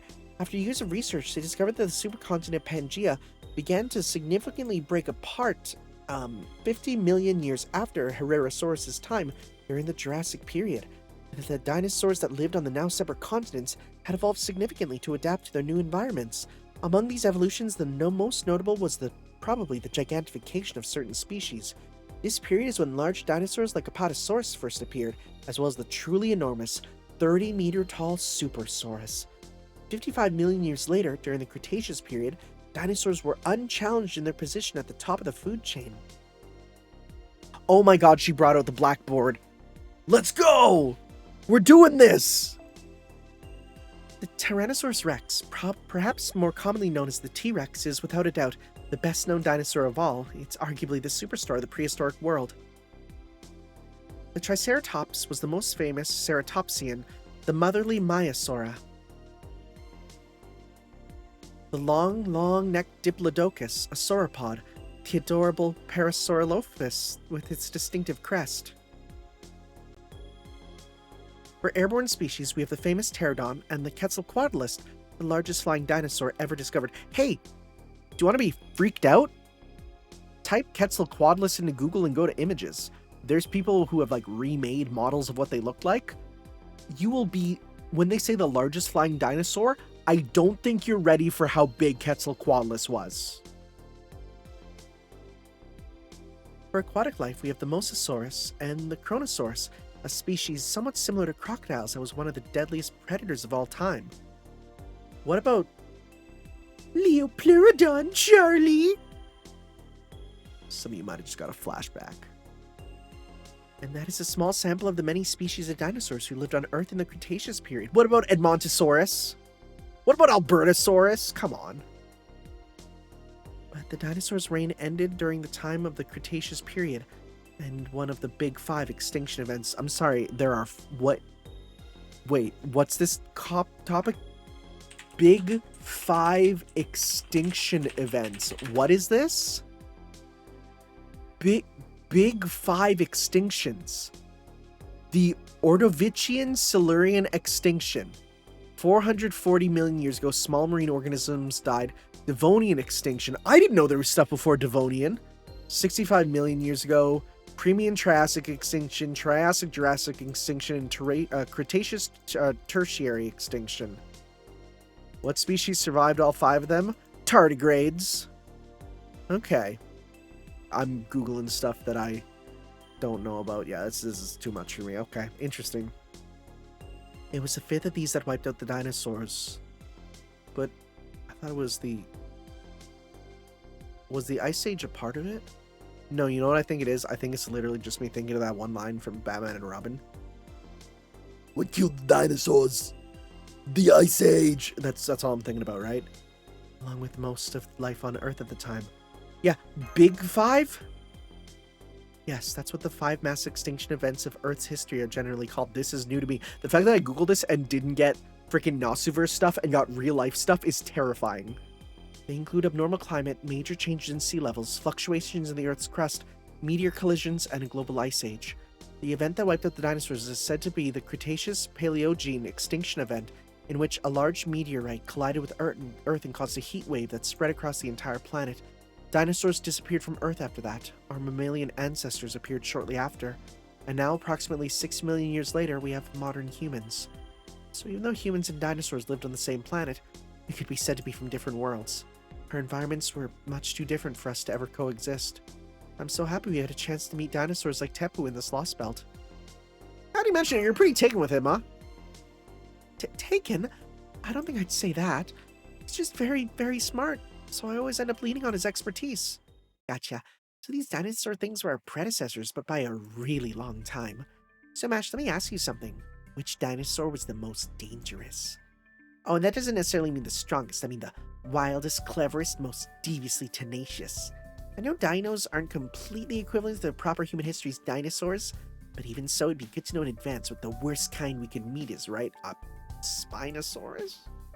I'd have to go with the Deinonychus. Okay, what's this dude look like? Deinonychus. Oh, you mean what our boy is totally based on? Yeah. You mean exactly what our boy is based on? He's literally doing the hand stuff. That's him.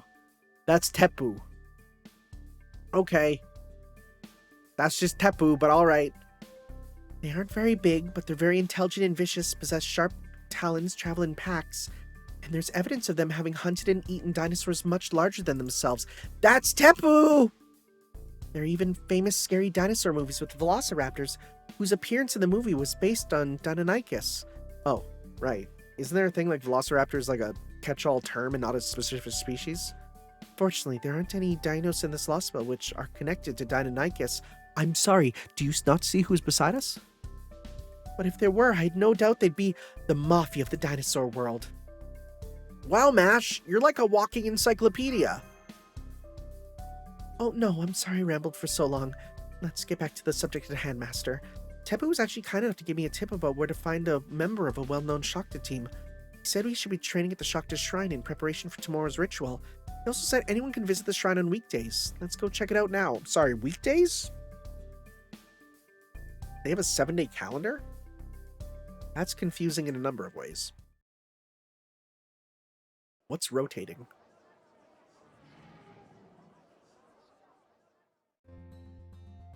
There's sure a lot of Danos here.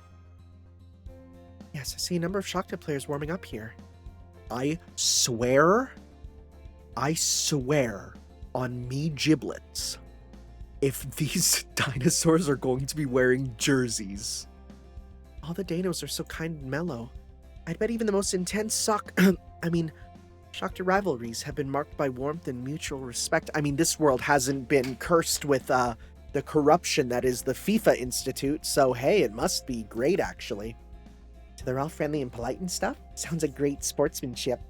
So which team is the team Tepu told you about? Is it the one with the T-Rexes landing header after header over there in the back? Well, yeah, that's what they would use, because it's 90% of their body. Let's see. He said they'd be called Team Death Rolling, and they'd be practicing on the East Side 2nd Red Platform. Death Roll? Hey there, bro. Always happy to meet a fan. Hup. Oh my god. Thanks for coming. We are the unfailingly chivalrous Deinonychus Brothers 11. Oh my god. Oh my god, what is happening in this game? Oh yeah. What the frick is happening? Scree! Nice to meet you, dude and dudette. We haven't seen you around here before, but there's nothing wrong with that. Welcome to the home of Team Death Rolling, astonishing 7-time consecutive winners of the Mictlan, aka the Deer Cup. Woohoo! Can't believe we actually have fans. Remind us of our glory days. So you just here to watch, maybe cheer for us? I know it's sudden, but we could grab a bite to eat if you want, baby. Just say the word and you'll have all the fresh corn, green beans, and even forbidden cacao beans you could ever want.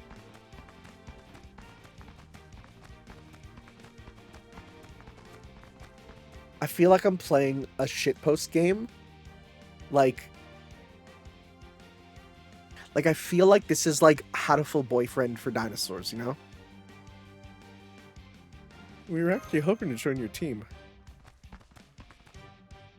Wait. Hold up, brothers. I think these might be Master Tepu's friends. They sure smell like him. Maybe he somehow knew the trouble we were in and sent some folks to help?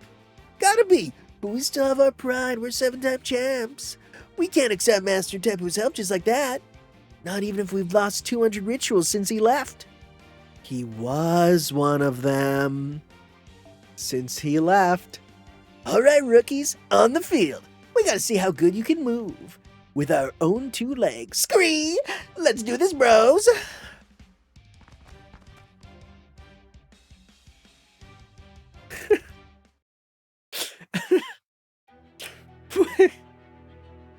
What the frick? Okay. Can I shoot them with the thing? Can I go shoot 5 servants? Okay.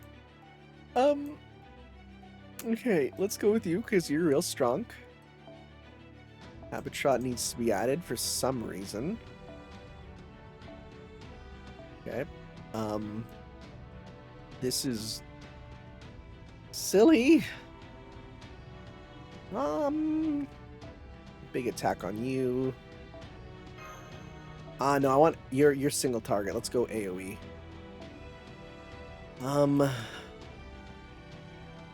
This is very silly. Is it bad that it's silly? No. In fact, one might even call it a good thing. You know, let's move you in just because then you can pop super and then move out. Right, that's kind of your, I'm not gonna say your shtick, but it's a good deal we can do with you. And then we'll do this with you. All right. Well. Oh. Oh, we gotta use both of them? Okay, never mind then.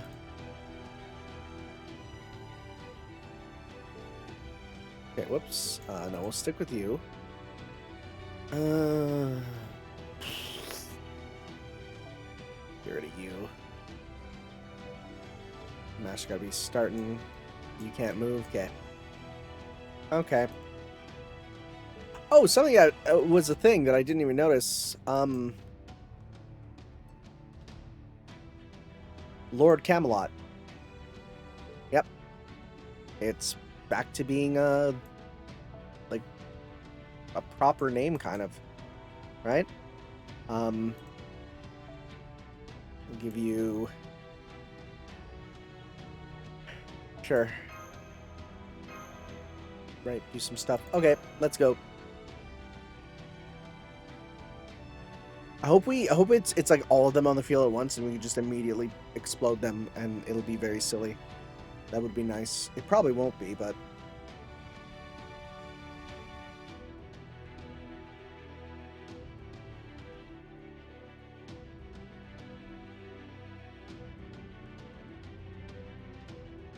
I'm so happy I didn't have this spoiled, because just the fact that... Oh yes, they're here! Flash mother fricker. Buff allies and retreat after a turn.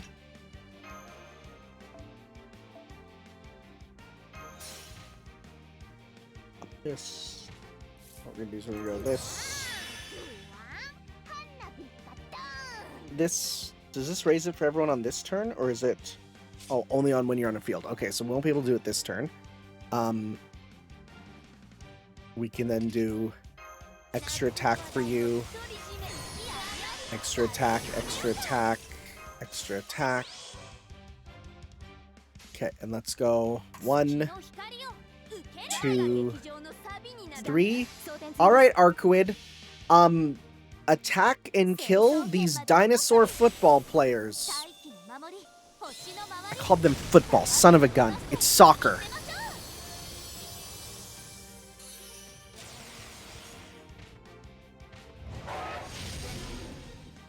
Oh.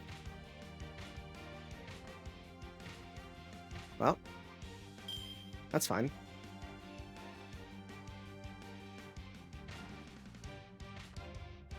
He's like, bro, I'm on my own now. I'm impregnable. No one's gonna pregnate me. I have 1 turn of no hits.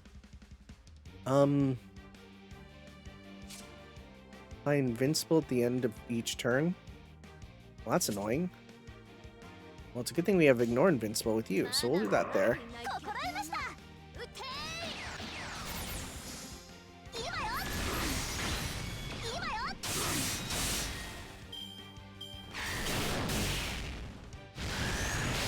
Oh, they have cool animations, though.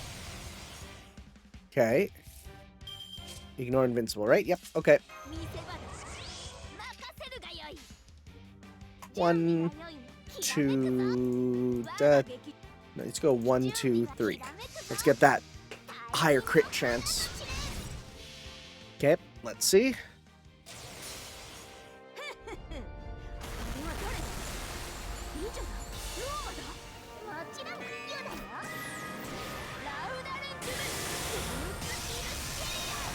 Yeah, it's not doing a ton. Oh, never mind. I thought he had 1 more digit on his HP.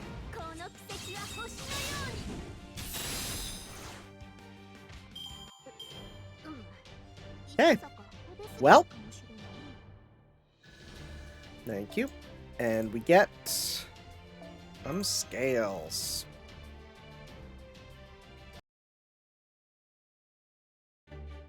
Whoa, that was some incredible ball handling. How'd you even get your legs to move like that?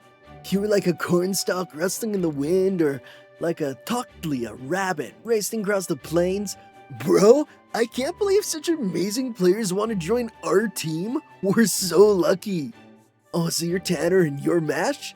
We're the Dyna and Deinonychus Brothers 11. You can call us the Deinonychus Brothers 11. But there aren't 11 of you. So you noticed. Most Danos don't think twice about that. Okay, let's go back and look at some of the other teams. This one's gotta be a mistake. Whoa! A talking Toktli! Wait, is it a Toktli? I've never heard of a Toktli Dinos before. Are we sure she's a Toktli? She kinda reminds me of another animal, almost like an ocelotl, but not quite. Maybe some other free-spirited feline creature. No, Habitrot. I know we didn't expect to have a practice game so soon, but this is the team Tepu mentioned. Hello everyone, it's nice to meet you all. Yes, we're all here on Tepu's suggestion. We'd like to fill the vacancies on your team and play in tomorrow's ritual. Would that be possible? Tomorrow? Oh, you mean the next sun cycle? You bet it's possible. Hell, you guys are already honorary Brothers 11. Now we got enough for a full team. We'll even get enough participation prizes for everyone. Don't be stupid, bro. These new teammates are so good, we're gonna end up winning our first match. Scurry, you got that right. Now, we don't have to worry about biting it in the first round. Sounds like you're all setting your sight very, low. Aren't you one of the most famous teams favored to win the whole ritual? That side eye. You know, you kind of went flying after I barely touched you in that last match. Did that actually hurt, or were you just trying to play it up for the ref? No, it totally hurt, of course. We're, like, super sensitive, so it doesn't take much to knock us around. We definitely weren't trying to get sympathy from the judges, or even give them our opponents a yellow card. Nope, not us, never. I also noticed that you all seemed entirely focused on offense, with no one guarding your own goal. Oh, that? Well, see, our defenders are a little out of action after a little, cocoa bender. Never mind them, though. Why don't we talk about cocoa beans? I know too many of them make you sick, but, oh, they're sure good, right? Tepu, what were you thinking? These guys are cocoa doping. This is insanity.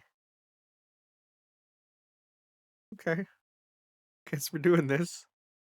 I swear if we start the matchup and it's like, you must choose support and it's the dinosaurs, I'm going to die. There's no way, but maybe.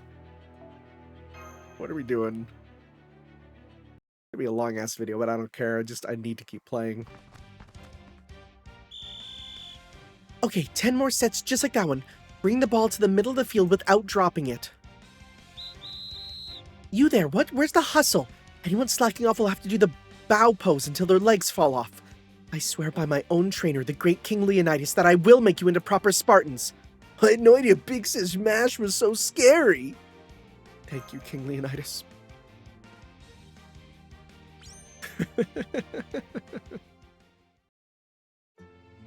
Man, not even Master Tepu was as hard on us. Your old lady's something else. Sucks for you guys that you need to get across the plains, though. Well, then we better win, because Priest Vucub will never let anyone else see the King of Dinosaurs otherwise. He's like that to everyone? Oh yeah, Vucub's always been kind of a jerk, but he's gotten even worse since the King of Dinosaurs showed up. And now that he's in charge of all those soldier dinos, he's been acting like he owns all of Chichén Itzá. We don't mind one way or the other as long as we get to play Shakta, but he's made some other dinos want to leave the city altogether. But hey, all that's just personal taste, right? It's not like it stopped Master Tepu from doing what he wanted, you know? Master Tepu used to coach us like that back when he was still living here. He used these like formation things, and with those, we won almost every ritual we played. So you don't use them anymore? It wouldn't make any difference even if we did. Each formation only works once because then the opposing team knows what to expect afterwards. Master Tepu used to come up with different formations for every team we played against. Now we don't have his formations anymore, we're back to sucking. The days we piled up the wins are way behind us. We're not really very big as Dinos go, so we can't compete with the larger ones' body slams. We've only managed to win by letting our opponents hit us and then playing it up so they get penalty cards. Wow, never mind, FIFA does exist here. But even that stopped working after Cryptor showed up and spread his stupid language around. The Priest went back over the rules and they decided players could foul up to 3 times without any penalties. So now our defenders gotta let one guy hit him 4 times instead of just once, and that obviously led to some real accidents. That's why there are only 7 of us now. The bit about our defenders sleeping off a cocoa bender was a lie. So you still play in spite of all that? We love it. Why else? There's just something special about Shakta. It's nothing like it. We know it's not essential to our survival, but running around with my bros, laughing and kicking a ball, man, it's so satisfying. So why didn't you ask Tepu to come back? Well, sure, we would have rather he stayed at Chichén Itzá. But Master Tepu's a lot more headstrong than he looks. He can't stand not understanding something. Being eccentric like he is wouldn't be so bad if there was anyone else around like him. But there's no one as different as Tepu in all of Chichén Itzá. Hell, maybe among all Dinos, period. He wasn't ostracized or anything, nobody really minded. It was more like he just kind of realized he didn't fit in. That's how it seemed anyway. I'm a little unusual myself, even among my bros, so I could sort of tell how he was feeling, and that's why I convinced my bros not to stop him from leaving. I told them Tepu's better off alone, that being around people is harder for him. But I guess I was wrong. Looks like he had friends after all. Running. What you up to, bro? You and Tanner trading secrets or something? It's great you're bonding and all, but don't eat mash just to get, you know what?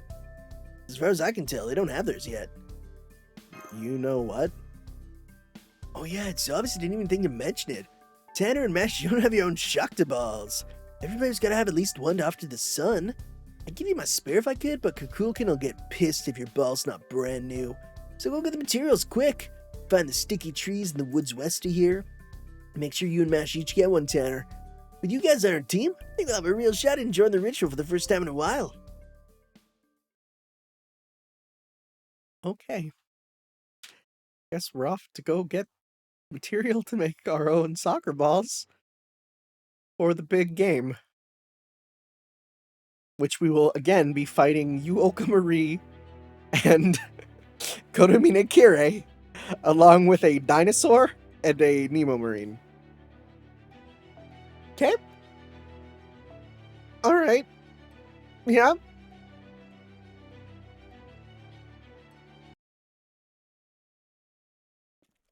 Huh. Well, Oh, hey, welcome back, Tanner and Mash. How'd it go? Did your plan work? yes, we were able to join Death Rolling like we hoped. The whole team is training hard to be the best team in Chichén Itzá. I'm glad to hear that. I do hope you'll take good care of the Deinonychus Brothers 11. U-O and Rasputin have not returned. Hopefully their day is proving no less fruitful than yours. Though, of course, it won't be a problem for either of us, since the team Marine and I picked, the South American Nautilus, is poised for a clean sweep. You are aware of the ritual's entry requirement, aren't you? Entry requirement? What on earth could you need besides a team? Oh, drat, I just remembered. Each teammate needs their own ball, don't they? How could I forget that? We shall go get the materials we need right away. Would you all mind helping with that? Oh, Marine, you can best help by staying here and coaching the team. Force is rather dangerous, you see. Are you sure? I guess the team does need a coach. Okay, guess I'd better get going. I look sad about being left out. The sticky trees grow in the western woods. One tree should be enough to make shock the balls for everyone. The problem is there are lots of carnivorous insects around there, and there have been reports of a Ocelome too. We'll need to be very careful. Yes, this area should do nicely. I'm certain we can find a good sticky tree around here somewhere. Would you mind keeping a lookout while I search for the best tree? Are those rubber trees? They seem bigger than the ones we're familiar with. Rubber trees aren't those. Those are the trees latex come from, right? Yes, they're the trees used to make natural rubber. Their sap is called latex. Hey, Mash, Tanner, sorry to interrupt, but it looks like we've got company. That's not the sound of mindless Danos. That iron rattling. That means a Ocelome. Oh, these guys are poised up. I see the Ocelome. They're armed, preparing for battle, Master. Latex, huh? Cool. Anyways. I mean, I don't need to use them. I won't. You know what? Let's go. Let's stick to that strategy. I'm feeling good with that one. Let's go with you. Support servant. And let's go with Big U. And let's go with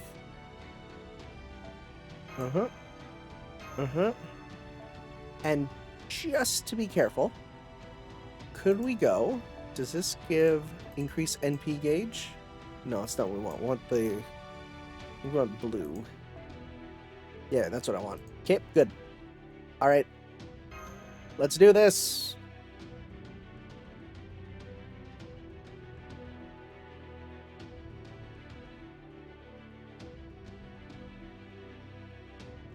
Hopefully there's just a bunch of them and no waves. Because when there's no waves, things are better. Probably waves, though. Let's see. Depending on how it goes, I might not pop supers right from the start. 1-1, 3 of them. Perfect, let's do this. Check this out.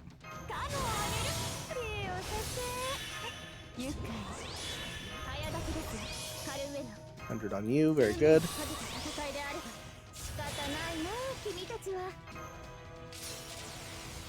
Okay. Let's go 1, 2, 3. This is just gonna win, because this is, again, Black Grail, NP level 5. Yeah, we got this. Holy crap.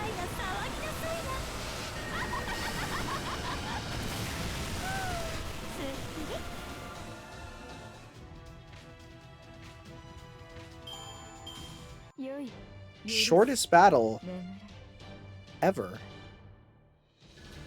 Alright. The definition of a filler battle. Which is not super bad in this sort of breather section.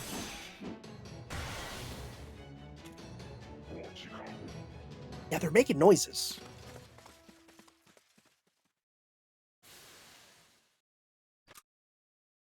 The Ocelome have retreated, and there appear to be no reinforcements headed our way. What shall I do, Master? Remain on standby. Wait!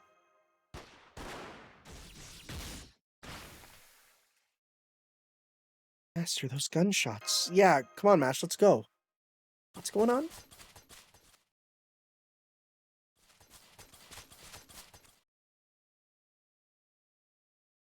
What are you guys doing?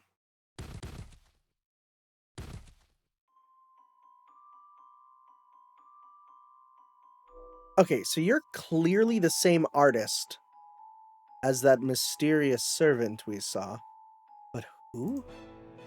You're gonna pull the trigger and make sure to kill what you're aiming at. Some jaguar warriors you were. You're not gonna get anywhere near your dream of eradicating the Danos if this is how you do it. You haven't learned a thing, have you? What's the cryptor doing anyway? Huh? A human child? Hey.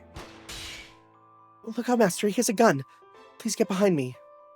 Aren't you wearing your masks? Don't your rules require you to hide your faces? You shouldn't be wandering around looking like that. The Danos will kill you if they find you. What about you, buddy? Wait, who are... You want to know who I am and why I killed them? Are you serious? What kind of an idiot would tell you that? You don't let an enemy escape. If someone points a gun at you, you kill them. That's simple. You're not aiming a gun at me, so I'll let you go. But come after me, and I'll kill you. I swear to God, if this guy's like, my name, it's Beowulf. And we're like, we have that servant. It's like, not that Beowulf. Now quit wasting time. Mictlan hasn't got much left. All the Danos in a settlement need to worry about is trying to win the war. Huh. That feels like a bigger mystery for later. Ocelotl without a mask. Good news! I found the perfect tree. Thank you for guarding me while I... Oh. Did something bad happen? You both look crestfallen. There was a human boy out here in the jungle. A human boy? I mean, an ocelotl? No, that can't be right. You must have been seeing things. Have you been chewing on peyote, perhaps? I know what that is. What's peyote, Tepu? Ho ho ho, Mash! A fuzzy plant about the size of your head.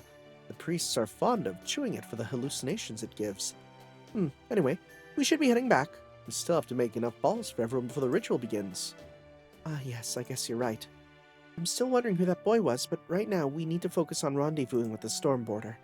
So tomorrow we need to win the ritual, gain an audience with the King of Dinosaurs, and be granted passage across the plains. Let's stay on our toes, Master. This is one mission we absolutely can't afford to fail.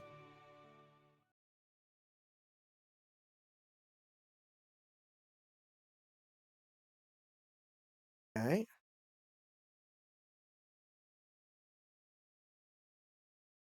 I'm guessing, is it literally going to be that the soccer game is going to be the next major section? What the frick are we doing? Last one for today. All right. Good thing I don't work tomorrow. So I can play this some more. Am I rushing? I might be rushing. I'm not rushing. I just want to play through and get the story done. All right, everyone. Let us not forget to say grace before our meal. Oh, the Lord is good to me. I don't know why it ends with Johnny Appleseed. Oh, Lord, we thank you for this blessing. The corn is, as ever, delicious tonight. I can't wait to dig in. I love how it looks both sweet and spicy, like a Latina. How'd it go with U-Olga Marie's group? What's that look for? Let me do a quick head count. Tanner, Mash, Habitat, Marine, myself, and U-Olga Marie will be participating in the ritual, yes? Then I'll spend the rest of the night making enough balls for each of us. The rest of you should get enough sleep. We're so lucky to have Tepu helping us. Let's take him up on his offer so we're all rested for tomorrow. You all deserve a rest after that time out in the hot sun. Don't worry about cleaning up. Marine and I will handle that. You can all go back to your rooms. Remember, the ritual starts bright and early tomorrow morning, and our schedule is absolutely packed, so we'll be playing an 8-team tournament in a single day. So I want all of you to be in top condition when we play Shakta tomorrow. Go Sparta! Should we go team or something? Night scene? Yep. There's so many of these. Is she just floating above the city? Aren't you supposed to be resting now? Couldn't sleep, came up for fresh air. I do this often. Anyway, things sure took an unexpected turn, didn't they? What terrible luck getting stopped right before your destination. I think you said your base was called the Storm Border. Maybe it's the jungle blocking my sight, but even with eyes like mine, I can't see it well. I just make out a metal box stuck between a bunch of trees. You can see it from here? I can only tell something crashed there. More than that, I really can't see. How many human allies do you have? Just give me the number. Actually, Godolph. Da Vinci, Sion, Kadok, Munier, and a bunch of others. 5 in the command room, 7 in other sections. So 12 altogether. You can relax then. Everyone's okay. You're so obviously relieved. I don't even have to look at your face or wave color to tell. At least you don't have to worry about them now, right? Now go back to your room and faint. Hey, Olga Marie? What is it? I don't care if you're my secretary. If this is stupid, I don't want to hear it. That was a strange face back then, yeah. Do you not sleep at night? No, I don't. Is that a problem? I don't have the sleeping functions you humans devote so much time to. I can shut myself down to stay safe in case of emergency, but I would never have what any of you call dreams. Doesn't bother me, though. Just goes to show how different we are. And she's been staying by herself every night. Ugh, gross. What is that color? What is that color? Stop it right now. I can't stand it. Don't treat me like you and I are the same. We aren't. That's why we're here now. Yes, we are both intelligent beings. That means we can communicate, share goals, and even be friends. But I refuse to be treated as if we are equals. I am U-Olga Marie, an alien being from far away. Don't ever forget that. That's right. You and I have nothing in common. Nothing at all.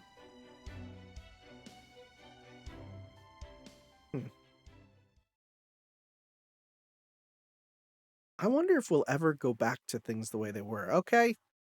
Why don't you not just try sleeping and see how it goes? Did you not hear a word I said? Where's all this positivity even coming from? Still, I guess there's no harm in trying. Besides, I get the feeling I failed when I refused to try new things before. Okay, I'll give it a shot. You basically want me to lose consciousness, right? Well, I can easily shrug consciousness off for a bit. Just watch, I'll show you there's nothing I can't do.